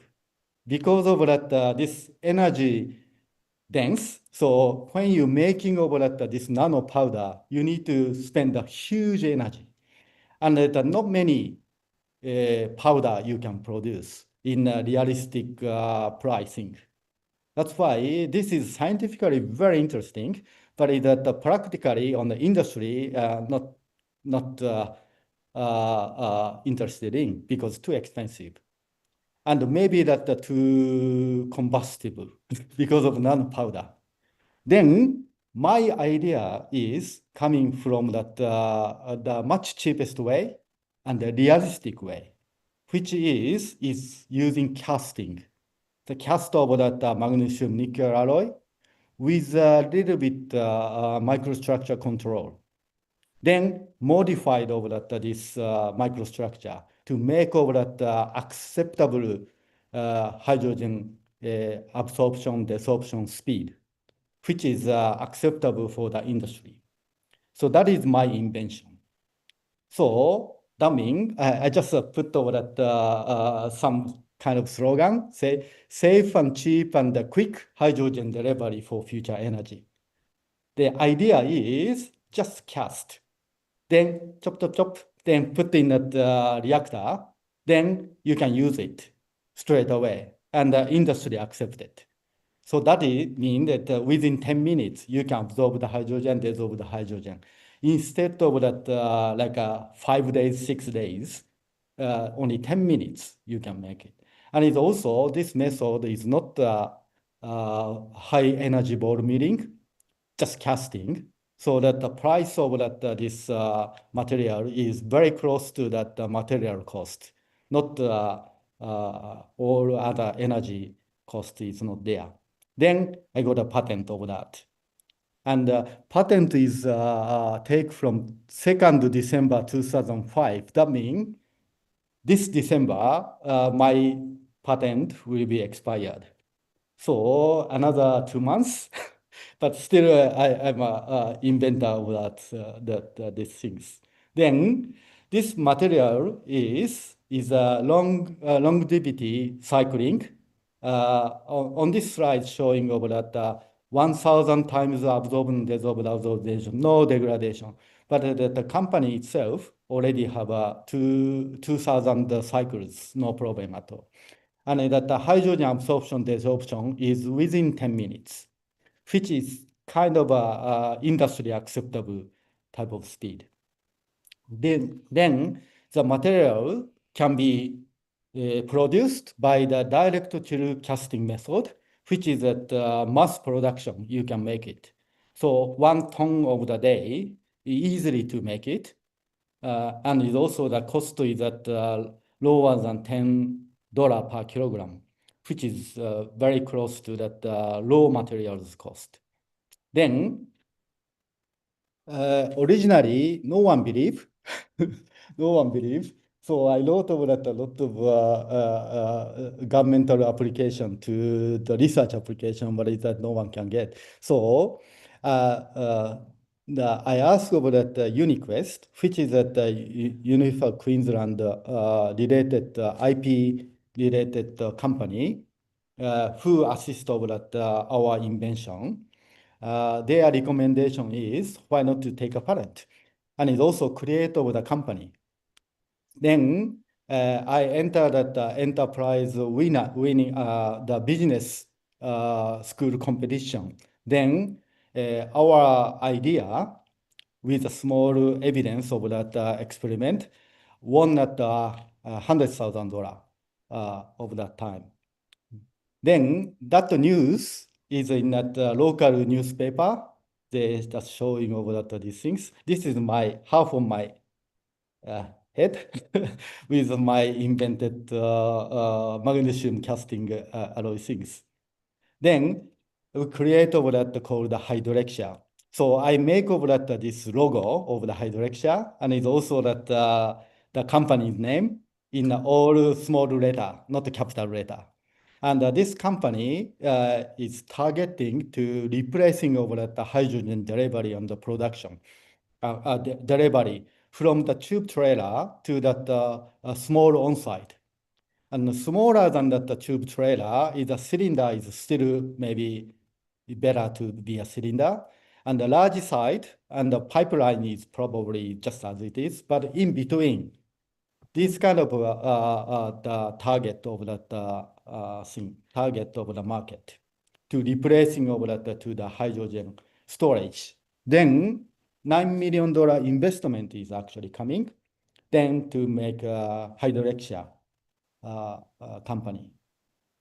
Then once is that this company is within our campus in near the soccer field, but 2011's flooding, the Hydrexia is moving to that Yalonga, is the other side of that this campus going. Then, but that making a company, but that investor not believe is that the investor have to believe, have to know about how much cost, how much profit we can get it. So this is the one example.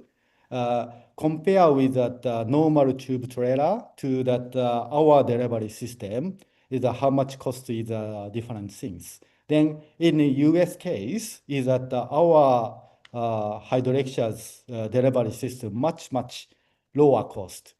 And in China, that time is that shorter distance is not so very different, but the longer distance is our method is much cheaper way to do. But that is 2013. So now is China have economic growth. So probably is this gap is getting bigger and bigger. That is my thing. Then when I established the company, the Australian in the Sunday, the main part that my photo and that introduce of that Hydrexia is there. So a lot of people misunderstand. There are two persons there on this sphere with the very first prototype of my hydrogen machine.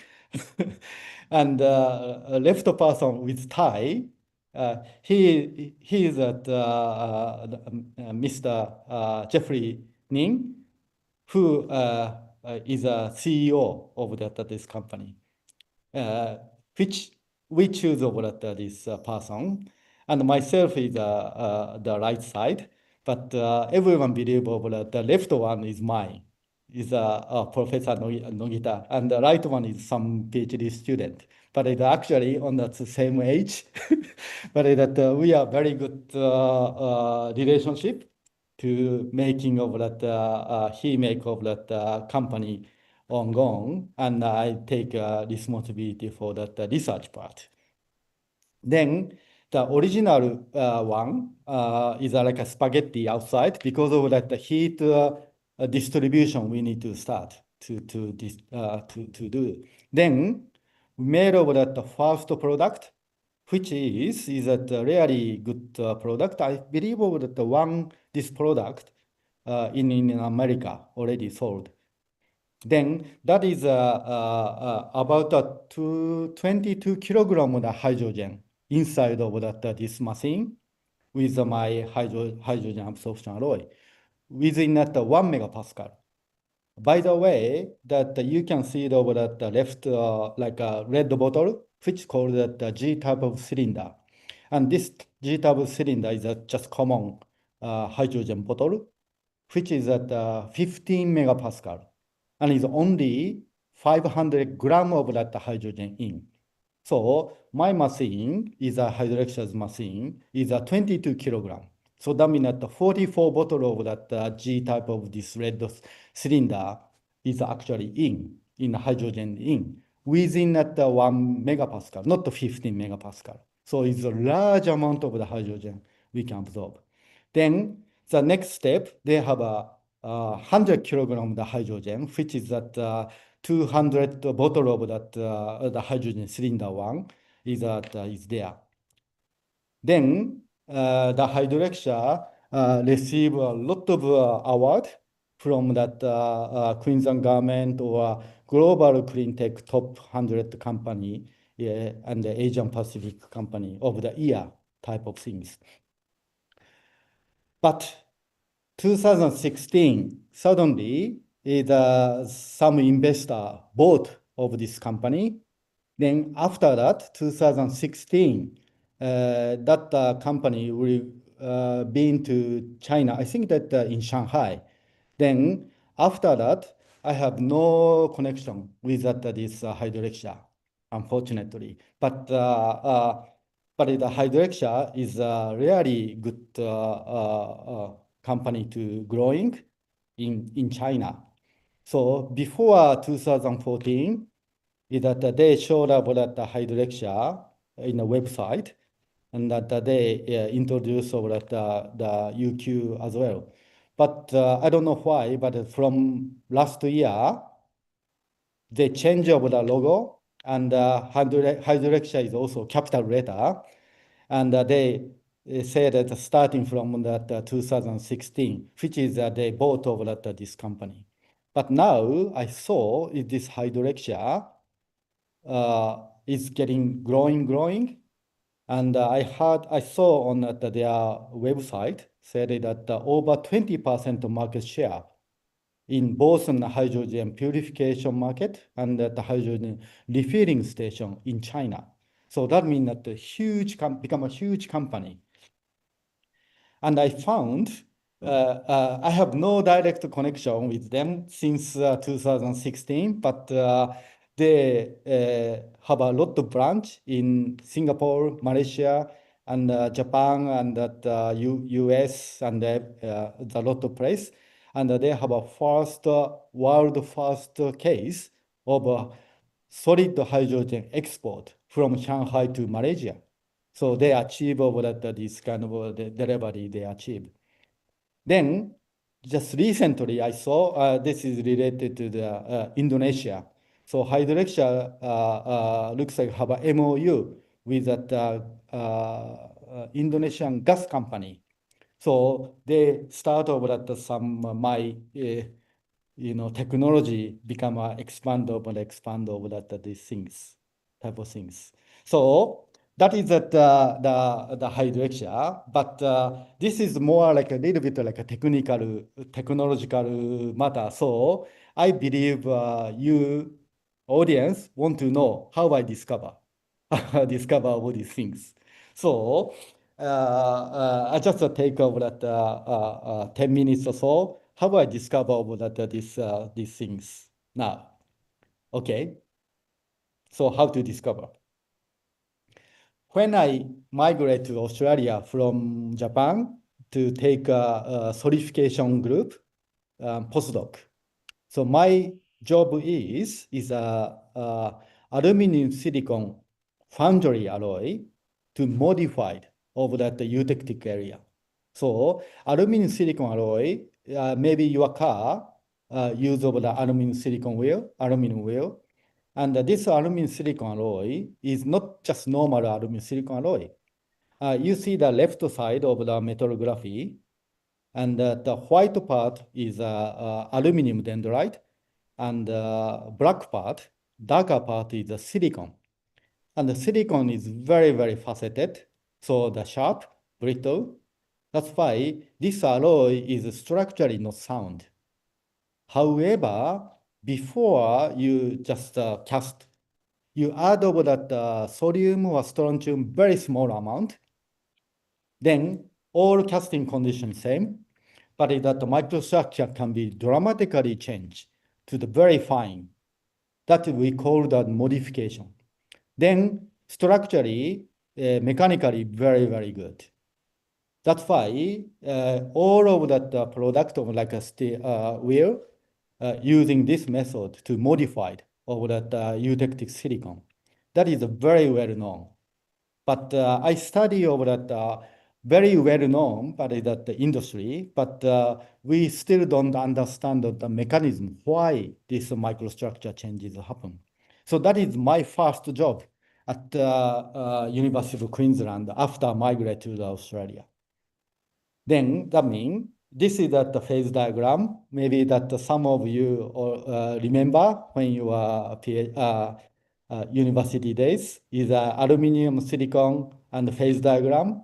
And we are talking about the hypoeutectic, so that aluminum is more aluminum. So aluminum dendrite is solidified. Then after that, the eutectic aluminum silicon solidified. Then if just as it is, very large needle silicon there, but before that the casting, if you add over that the strontium or sodium, very small amount, microstructure is getting very fine, okay? Then why these things happen? Because of that the Professor Leonard Hogan is that time is leading of this solidification theory.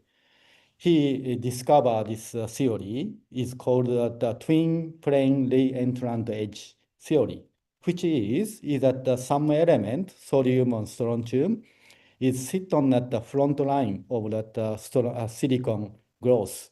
Then this is the obstacle. That's why they cannot grow straight away. Then they go on zigzag. That's why that they become smaller. So that means is that in the silicon phase, after modified, there are a lot of twinning defect is actually inside, and also getting smaller. So this is that my research on the aluminum silicon alloy. Then I know magnesium nickel alloy is that hydrogen absorption alloy, but it's very slow. That's why no one use. Then I check over that phase diagram, and this phase diagram showing and the microstructure showing hypoeutectic magnesium nickel alloy is very similar to the aluminum silicon alloy.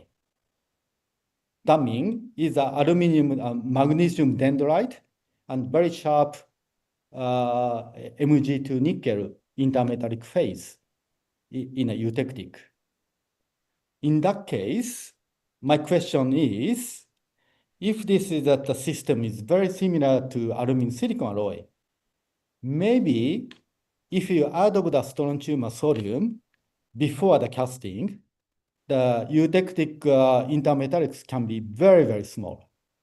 If very small, maybe that faster hydrogen absorption maybe happen. So this is my hypothesis. Then I add over that sodium or strontium and bingo. Eutectic area is getting very, very small. So that's why I just thought, that's nothing do. Just only that add over that sodium or strontium before the casting. That's it. Then is that the eutectic part is getting very, very small. And this small, I check over at the atomic level, there is twinning there or not. So this is no addition, no twinning. So beautiful lattice image. But after you add over that strontium sodium, the eutectic is getting smaller. Then inside, similar to the silicon modification, a lot of twin defect is actually there. So why twin defect is good? Or why that the grain size is smaller is good? Because of that surface, more surface or more fast diffusion path over that hydrogen. So that means that the normal one is very slow, but that if that a lot of defect inside of that, and is also that lot of surface, so hydrogen can be deconvolute easily. So like a catalytic effect is more. So that is that actually things. But that time I have no money to test this material is actually fast hydrogen absorption or not. That's why I asked over at the UQ Innovate person to make over at this hydrogen testing machine. And I borrow that this furnace from that Professor Peter Hayes, who is a very famous professor for that slug material. So I just borrow that this furnace and the device I asked over that workshop to make over that manual check. Then surprisingly, hydrogen absorption is very, very fast. Very, very fast. So after that, it's really easy to absorb the hydrogen. But I didn't do anything, just add over that small addition. So we can make over the bulk material cheaply and not necessary to do any high volume energy ball milling type of things do. Then achieve over that very fast kinetics. That is that things here. For only 10 minutes, we can absorb the hydrogen, dissolve the hydrogen.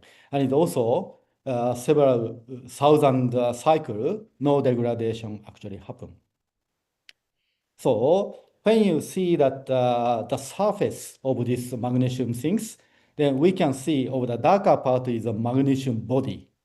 And the white one is Mg2 nickel, which is like a catalytic effect of that hydrogen deconvolution. So that part, so this combination is very, very important. Then eventually I achieved over that this Mg2 nickel phase is getting smaller and smaller. And it also defect inside of that. That means that the enhancing of that hydrogen reaction more. So, excuse me, Professor Nobita. Yeah. Yes? Yeah, it's 2 minutes remaining.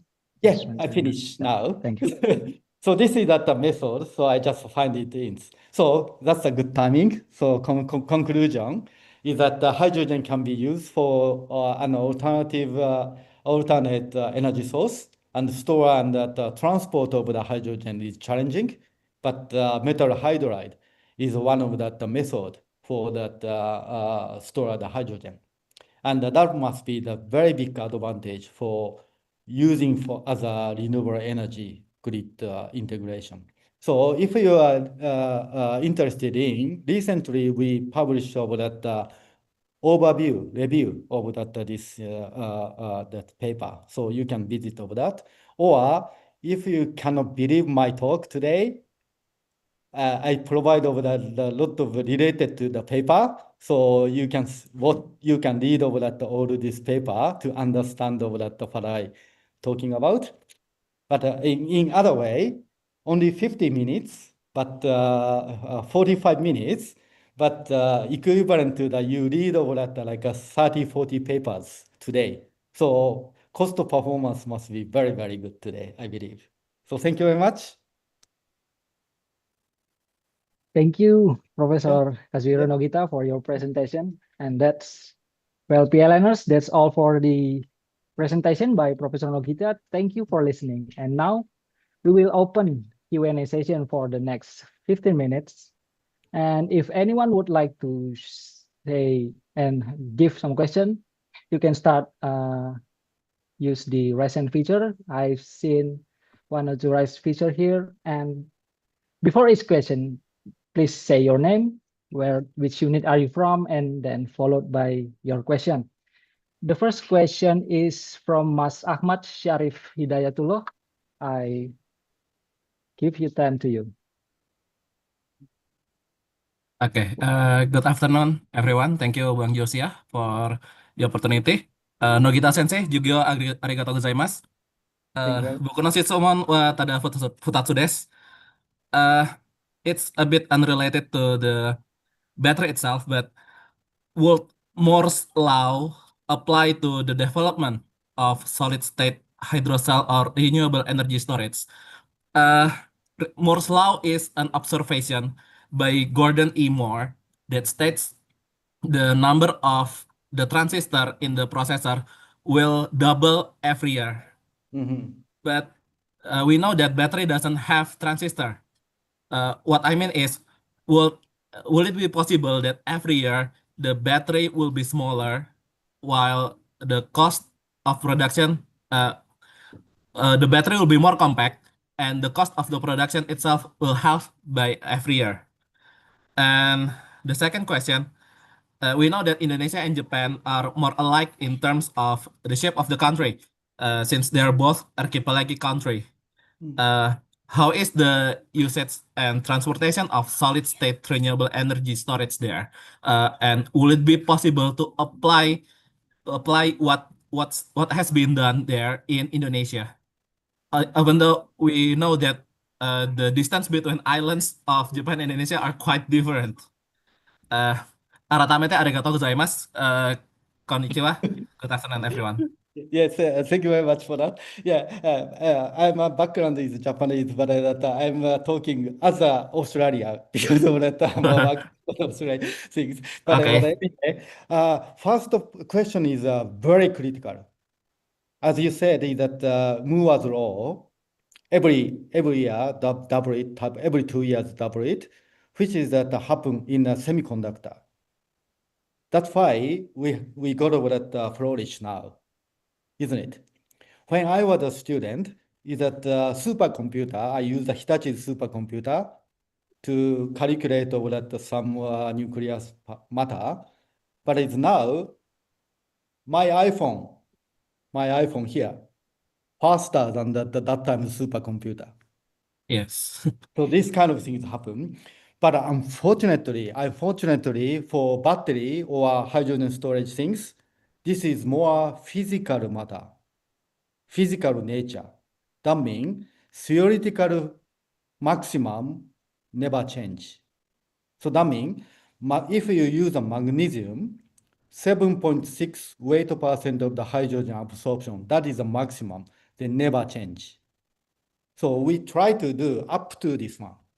But how to cost reduction is, as I said in my lecture, to use as a to actually use, you need to do that high energy ball milling or something. That is cost a lot. But my method is very close to the material cost because just casting, okay? So this kind of thing can be done, but the reaching to that physical point, which is very, very different matter. So that means battery as well. Lithium and that the reaction with that anode material, cathode material is that physical limitation there. So that part is that it cannot change. If it can change, maybe Nobel Prize type of discovery. isn't it? But that other technologically improving is reduce the cost because of how to produce of these things. That is actually happen. So that is the biggest problem for that this area compare with that Moore's law on semiconductor. But you see that the semiconductor as well, atomic size is never change. That means is that they have to have some limit because of that currently I believe the 2 nano is at the currently the finest pitch. But that lower than 2 nano is become atomic size. So I mean that Moore's law also some stage they have the limit because of that atomic scale never change. So that is that my kind of things. So that is the cost. Cost is not related to that this physical property, but is that more related to that how to make it or how to reducing the cost of that production or usage, how to use it type of things. So second question is Australia and Japan have one big challenge to shipping of the hydrogen from the brown coal. From the Australian brown coal to making of the hydrogen and ship to that Japan, which is the hydrogen supply chain. And they use of that liquid hydrogen.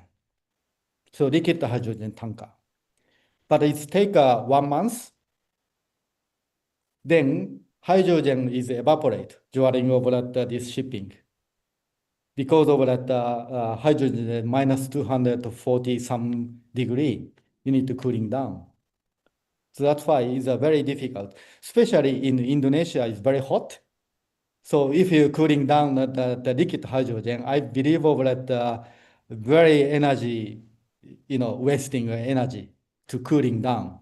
And after that, immediately you need to use. Otherwise, is evaporate, isn't it? That's why, Yes. especially like this kind of situation in Indonesia also. I think that hydroxide or magnesium hydride is really good. But because once you absorb hydrogen, you don't need to care unless you want to use it. That's why is that during the storage time, you can saving energy as well. But to do that, not a small scale. You need a large scale because of that absorb the hydrogen, dissolve the hydrogen, you need energy. Heating up to 300 degrees C and controlling pressure. That's why is that the small scale is no good. Large scale absorb the hydrogen is probably good. So in that case, maybe some cartridge, then just on the shipping this container, then bring it to that customer side, then releasing hydrogen. Then after releasing hydrogen, this cartridge back, then charging type of things.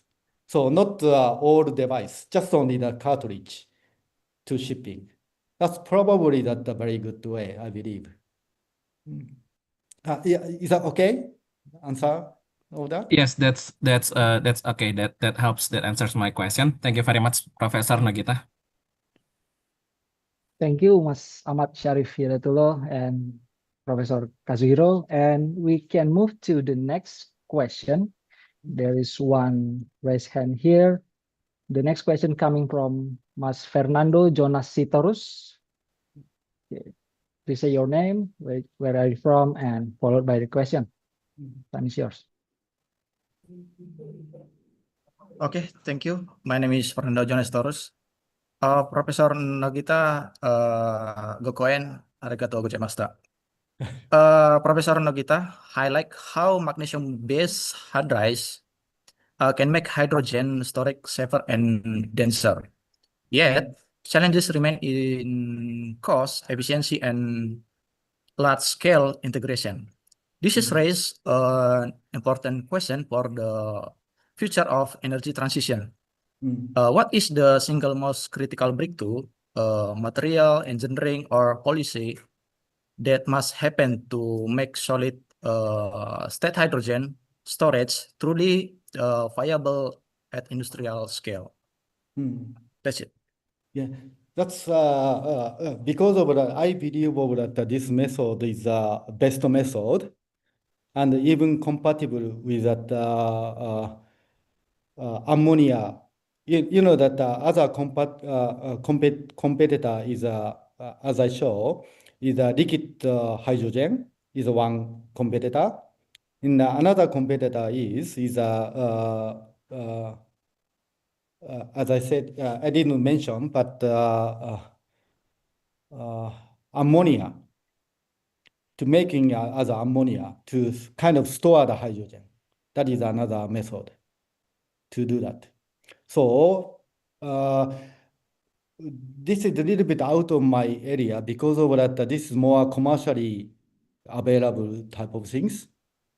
But so I think that the actual running company, Hydroxia person, may be the best person. But my understanding is that still big advantage between that liquid hydrogen and solid hydrogen, my method, I already told, is that these things. But ammonia is also very practical. But that ammonia is that more like a chemical treatment is needed as well. So that's why I'm quite sure that ammonia is the best method to do that because of the lot of corrosion happen over these things as well and a bit toxic. But my material is that a lot of testing, no natural combustion happen, and it's low pressure, but it once is open break in that exposed in air, nothing happen because of that magnesium solid hydride. So it's very stable. So that only the problem is still you need to heat to releasing hydrogen around 300 degrees C. So if I'm a hydroxide person, I maybe study more to how reduce over that temperature. So lower temperature is less energy to consume. So that is probably that next things. Then actually, I still continue to study of this matter to how reducing over that temperature. So that is that things. So does that make sense? Okay. Yes, makes sense. Thank you. Okay. So, I'm sorry, Mas Fernando. Can you mention which unit you are from or where you are from? Sorry, just Fernando Jones Toros from PLN IP PLT Pangkalan Susu. okay. Thank you for your question. And the next question is, I've seen the next question in the chat box, Professor Kazuhiro, and it's coming from Mas Arifin. That he said he's asking about in the hydrogen production process, how minimum energy is needed to produce hydrogen through electrolysis process based on the effective or efficiency experience. That's a very good good thing. Today I only talk about how to store the hydrogen or transport the hydrogen. But to making hydrogen or from hydrogen to back to the electricity, you need the electrolyzer and also the fuel cell, isn't it? And this area of the research is really important. Especially electrolyzer is still you need to have a huge cost because of that catalytic material is that platinum or something they use. And it's also electrolyzer is usually steady state running is important. But like renewable energy fluctuate up and down, that is damage of that their system. That's why lot of research on that electrolyzer currently doing, which is not my area, but that my colleague actually do that. So that's why this is like a large area for research and development as well. So that is not my area, but that is also very important area to do that. And the efficiency is, of course, is important because of that. Each conversion, you lose energy. Yeah. Okay, so that's about it. But so far, as I said, only three options we have how to store that renewable energy when they don't need it. One is that pumping up on the dam. That is a traditional method. But the place to making new dam is really difficult matter, and environmentally they have a big impact. And the lithium-ion battery is another one. But as you see, lithium-ion battery is so expensive. That's why the other method is the hydrogen. Then hydrogen is absorption is stored my area, but how to convert and how to convert back is also that very important area of the research and development. Okay. Yeah. Okay. Thank you, Professor Kazuhiro. I hope that's answered Mr. Arifin question. And next is coming from Mas Rahman that asking Professor Nogita that regarding the efficiency of solid hydrogen storage, for how much is the level of efficiency in storing that hydrogen in solid state, and how big is the dimension or size to store 1 kilogram of hydrogen in the form of solid?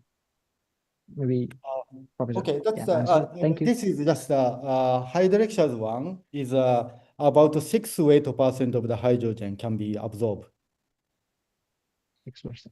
Yeah, 6% of the hydrogen absorbed in terms of that weight. So that is the thing. That means a surprisingly small amount. So like a more than sponge absorb the hydrogen. As you show, that that the device. Yeah, that Like store a fast 22 production device, that produce the production device, that is 22 kilograms of the hydrogen actually 22. inside. With atmospheric pressure. Oh, yeah. But that comparison, I show of that G type of cylinder is at only 500 grams of the hydrogen in. And this cylinder is a mild steel and 50 kilograms of that cylinder bottle. That's why it cannot compare, isn't it? Yeah, it cannot. It's really, nuclear really power and the coal fire station is so different. because hydrogen is atomically attached to making a hydride phase in the magnesium. But the gas is just a compressed gas, so that the atom of that hydrogen is jumping each other. Depending on the temperature, their pressure is changing. Boyle-Charles equation. So that's Okay, thank you. I hope Mas Rahman can see the material that Professor Kazuhiro shared, that 22 kilograms of hydrogen can be stored in that size of storage compared to only 500 grams if it's stored in the pressurized vessel. Yeah. Okay, we understand that there's still so many questions is coming, but because of limited of time, I'm so sorry, PLNers, and so sorry, Professor Nogita, that we must. Yeah, if you have a more question similar to Joshua, just join my lecture. So just come in to join at UQ. Yes. Yes, many will come, I hope. Thank you for your active participation, all PLNers, and thank you for your insightful discussion, Professor Nogita.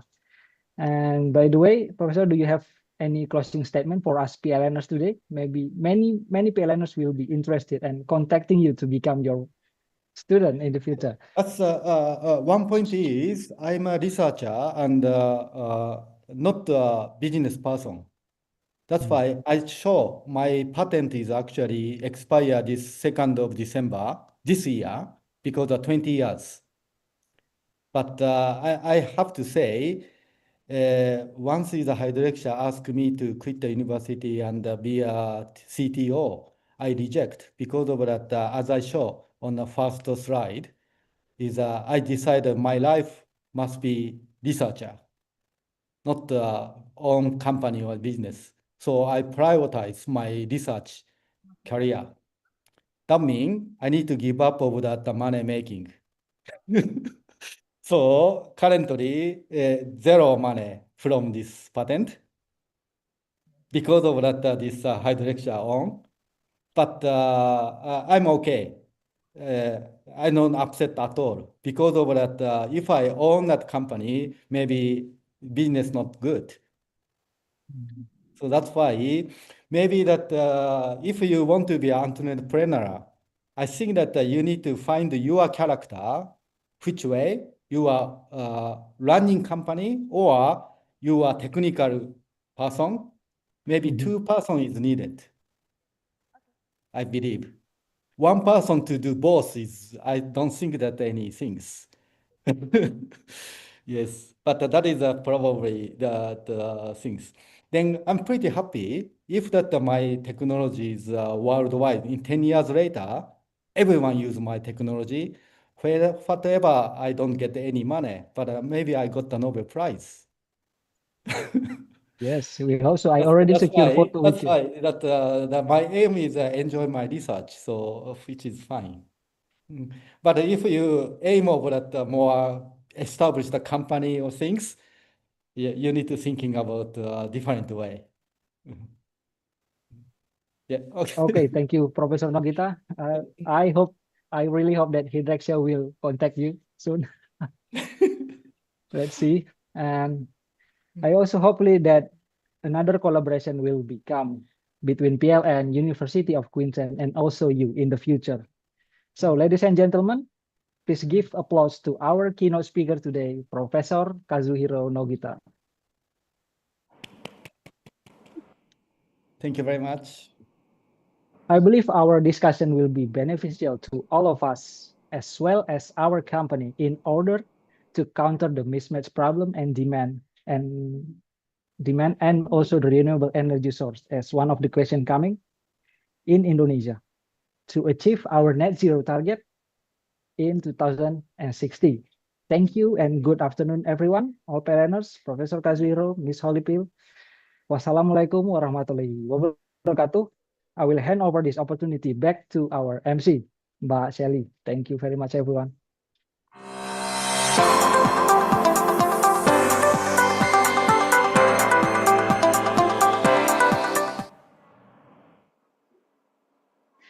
Thank you, Bang Josia. We would like to sincerely thank Bang Josia to moderate the session, and our deepest gratitude to Professor Kazuhiro Nogita for sharing your insightful presentation, knowledge, and inspiring us during this session. As a token of our appreciation and recognition of your outstanding contributions as the speaker of PLN Global Expert Series, we would like to present a certificate of appreciation from PLN to our honorable speaker, Professor Kazuhiro Nogita. We truly hope this symbolizes our gratitude and respect for your time and expertise shared with us today. Professor, excuse us, we will take the picture first, and I will counting down from 5, 4, 3, 2, 1. Thank you once again, Professor Nogita, for your insightful presentation and your inspiring session. PLNers, as part of today's session, we would like to recognize 3 participants who have been the most active and have asked the best question during our discussion. It is my honor to announce the names of these 3 outstanding participants. First one, congratulations for Mr. Ahmad Syarif Hidayatullah from PLN UID Kaltimra UP3 Samarinda. The second one, we would like to congratulate to Mr. Fernando Jonas from Indonesia Power, Bisnis Pembangkitan Pangkalan Susu. And the last one, the third participant, we congratulate to Mr. Arifin from UP3BS dari UPT Jambi. Congratulations to all of you and thank you for your valuable contributions that have enriched today's webinar. Ladies and gentlemen, PLNers, what an inspiring session we had today. On behalf of the organizing committee from PLN Corporate University, I would like to thanks for amazing speaker, our moderator, and of course, all of you PLNers for your active participations. This is not the end, but a beginning for further collaboration and innovation in the field of hydrogen storage and delivery. We encourage you to stay connected, share what you've learned, and keep the conversation going. Thank you once again, and we look forward to seeing you in the next Global Expert Series. Until then, stay safe, stay inspired, and have a wonderful day. Wassalamualaikum warahmatullahi wabarakatuh. Good afternoon, everyone. We meet again. Bye-bye. Thank you. Thank you so much.